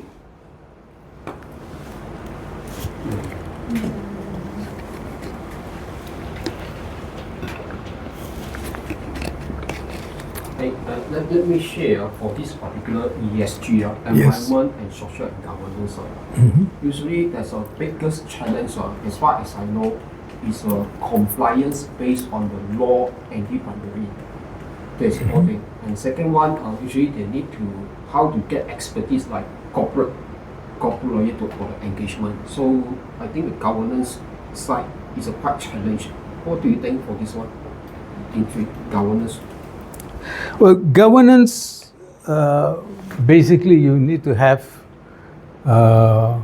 good policies, all right, and your board needs to be active and to take part in the governance structure, making sure compliance to laws and regulations.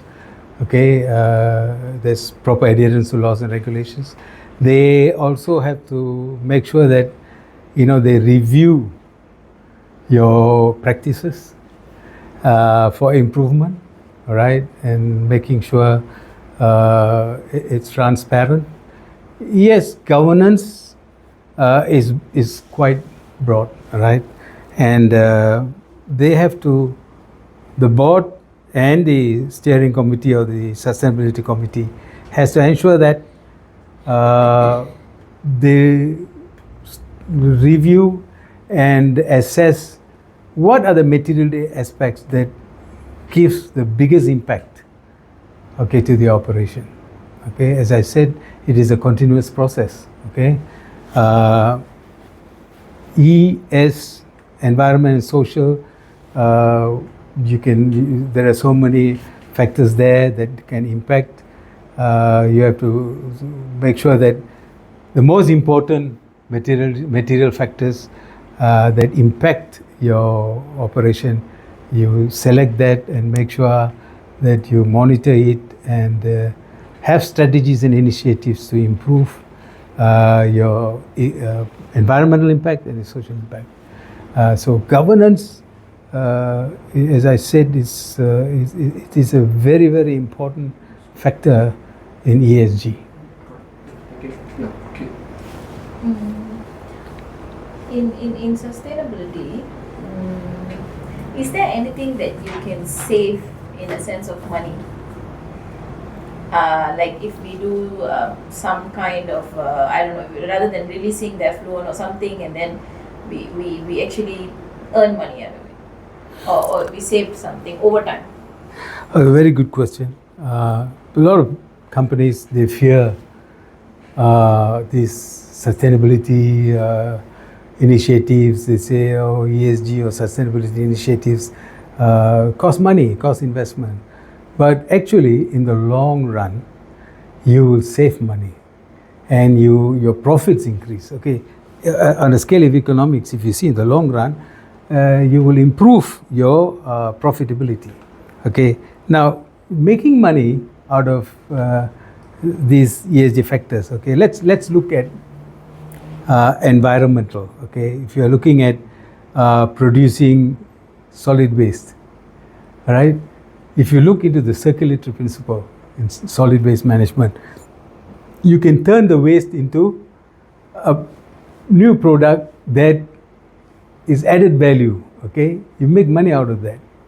But that doesn't mean you have to produce the waste. You have to make sure you reduce the waste.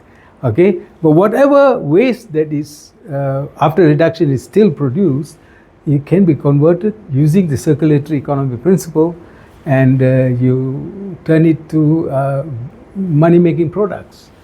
For example, EFB can be produced as compost, and compost is value has got value. Okay, biomass from the oil palm replanting, the biomass can be turned into briquettes. The EFB fiber can be turned into briquettes as biofuel. There's money in it. Okay, and if you look at the palm oil trunk, okay, can also be produced into a board. Okay. So actually last time, when Malaysia used to have haze, because Indonesia will just burn everything down, right? Yes. So now I think it can be better managed. We can earn money from it as well. Correct. Burning it down. You're very right. You see, so this is where we have to look into technologies, okay, ways to improve, okay, on our waste management. Okay, waste doesn't mean it is there is no money in it. No. Okay, whatever waste is produced can be turned into profitable products. Clear. What is considered these days a company going through a sustainability crisis? What do we see? Because let's say, for example, this is something that remember the company Top right? Yes. Right? It did come out after I think somewhere during the pandemic, their stock prices rose up because the demand for goods also goes up. But 1 or 2 years after that, then you see that they are not much in the media anymore. Yes. This one was found out, right? Correct. So, because in my thinking is they are still operating, right? And how do we say that, okay, due to not adhering to sustainability practices, how do we know that company is going to a sustainability crisis and cannot operate anymore? Okay, good question. This is where audits are important. Okay, when you are doing reports in a sustainability report, okay, what are the initiatives you're doing? You need to get third-party audits. Apart from your internal audits, your third-party audits to look at risks. And as far as your company internally is concerned, you must do your ESG risk assessment methodology and come up with the plan to mitigate that risks. Okay, so this is a continuous process. Okay, continuously they have to look at it. Okay, it's not one-off thing. As I said, it is a journey. It is not a destination. Okay, so when you do your risk assessment methodology, the company can identify where it's going to hit a hit, where it's got a big risk, and address it. I think there's another thing is we cannot visualize it directly, because when I was working in an SME company, Volvo wanted to buy our base oil. We are so-called environment friendly, right? Mm-hmm. So they re-refine the oil, used oil, re-refine. We want to sell it, example, to a customer, Volvo. Mm-hmm. So what happens is that they gave us a long list of CSR and other audit requirements where I need to produce the documentations to them. Mm-hmm. So those documentations, there was a lapse and we cannot get it through. This was my previous company. We couldn't get the tender. But this will not be seen outside. Okay. So that comparative to a normal tender, getting an overseas tender was lost. Because overseas they would want this to be seen obviously. Yeah, they're very stringent, yeah. Yeah, so this is where the companies, they have to be proactive. When they come up with, like you're talking about recycling oil, right? So anything that's recycling, you have to look at what are the impacts. Okay? And you address that. Before you market your product, you must have done your analysis. Before you produce a product, okay, you got a plan to produce this and market it. Okay, what are the risks? Look at the ESG risks and do the risk assessment methodology and come up with the mitigative actions and make sure that you do it so that you can sell your product. Okay. Okay? Now, so far what we have learned, have we met the learning outcome? Have we met the learning objective? Okay, let's start from you. I think from my perspective, yes, I think we have met the learning outcome because we wanted to know first and foremost when we are talking about sustainability, what are the key elements, key pillars of sustainability? Yep. And under the key pillars of under these three key pillars of sustainability is environmental, societal, and governance. What exactly are the materiality that comprises the scope of each of these three key pillars? Okay. So I think we have achieved the learning outcome. Maybe not very deeply, but we have an understanding of all these key materiality topics. So that's all I think that we have achieved. And what about aligning to the SDGs? Aligning to the SDGs. Honestly speaking, I think it's still a learning curve. I don't think because whatever that from the activities, it really reinforces the understanding of the SDGs. Yes. But I think when it comes to real life, there'll be still a kind of a grey area, 50-50 on which exactly this sustainability topic really belongs to which SDG. I mean, that's Correct. the Yeah. What is important is you must know that it has to be aligned to an SDG, okay? And to ascertain it aligns with which SDG, you have to look at the keywords in there. Okay, when you have an initiative, all right, is it under environment that you're having the initiative, or is it under social, your initiative is there, or under governance? All right, so those initiatives, so if you talk about environment, then you look only at the environment, the SDGs that are, that refer to the environment aspect. If you're looking at social, then you look only at the SDGs at the social aspect. Okay. Now, if you look at governance, it has got everything, most of it. Okay. Like climate action is in governance also. Decent work is in governance also. Strong institutions and justice is also there. Okay. So inequality is also there. Right? Yeah. So I think that comes with practice. Right? Yeah. So today have you understood that those initiatives under environmental, social and governance, you must tie them up, align them to the 17 SDGs, the 17 SDGs. Okay, that's very important. Okay, good. Ms. Geeta? I think that in my company, when they were doing so many initiatives, sometimes I'll be thinking, where does it tie to? Because they will have multiple, the CSR, environment and so on. So looking at it, they were actually trying to follow towards the SDGs because our company is actually considered like an MNC. So I think they were trying to do their sustainability annual reporting. Okay. So for me, I feel that now I understand the full picture what they are doing. Right. And what about calculating emission factors? Yes. Under scope 1, scope 2, scope 3? Yes, for when it comes to scope 1 and scope 2, my company is doing, scope 1, we haven't yet much, I don't know much about the scope 2 actually, to be honest, but in relation to my company, I do understand now the calculation, but I think more of scope 1 I would understand because in our office itself, they were starting to cut off our aircon at 6 o'clock and then a particular temperature only they will put. So now I understand what is the reason and how they calculate it from. Yeah, so conserving energy, reducing the energy uptake from the grid. Yeah. All right, good. Mr. Christopher? Okay, for my point, in this particular more modules, the environment, social and governance, one of the key points that I want to take away that the most important that whether is this the small companies can supportive for this ESG, this is more important, especially for the government side.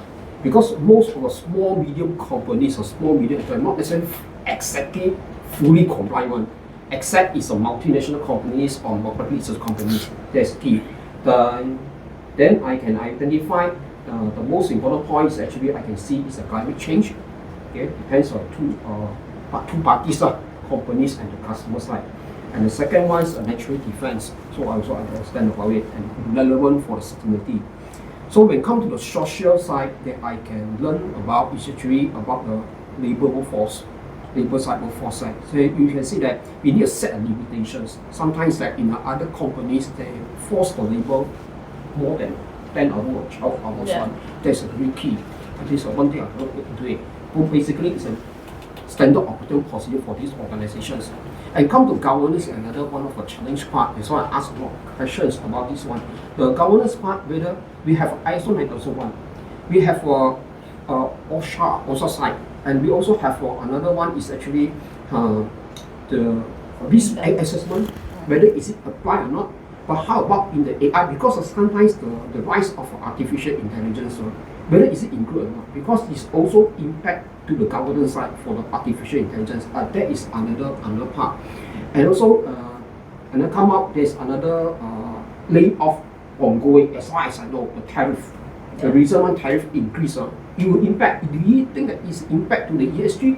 Definitely yes or no. That's why the sustainability is not like a fixed standard, but you need some expertise to review. Over time, they have Yes, continuously. you have to review. This key thing already I learned, and I love these activities.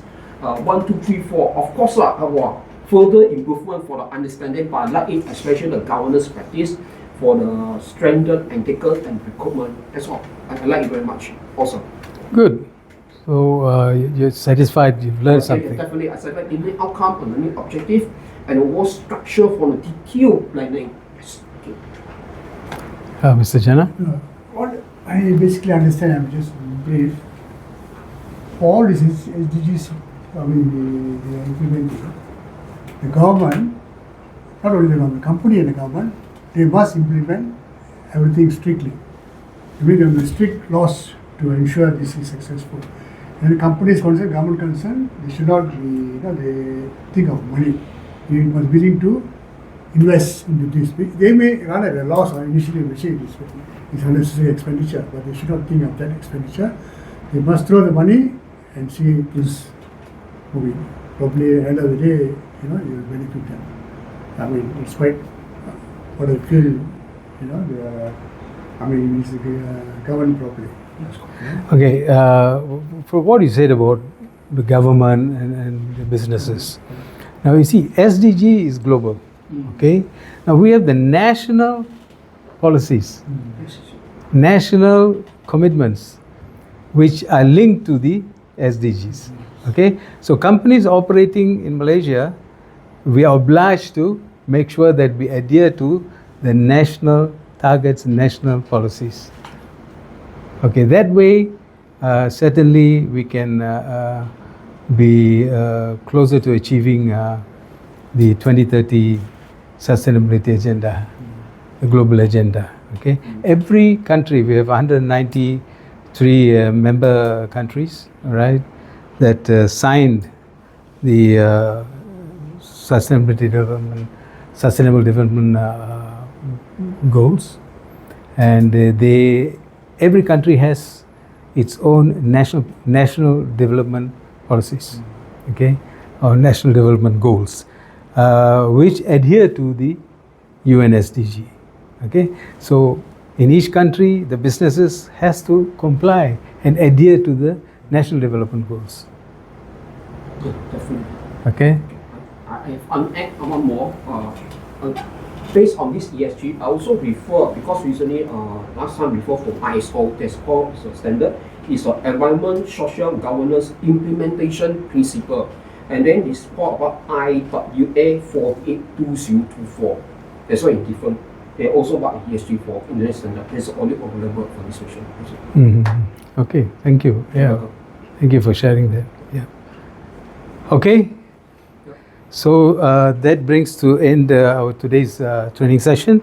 Thank you for having attended and learned something, and hopefully you will continue to practice it, to learn and understand how ESG practices initiatives are aligned to US SDGs, UN SDGs. Before you knock out, you please fill up the feedback form. Okay. Yeah, sure. Thank you. Thank Thank you. you. No problem. Thanks a lot.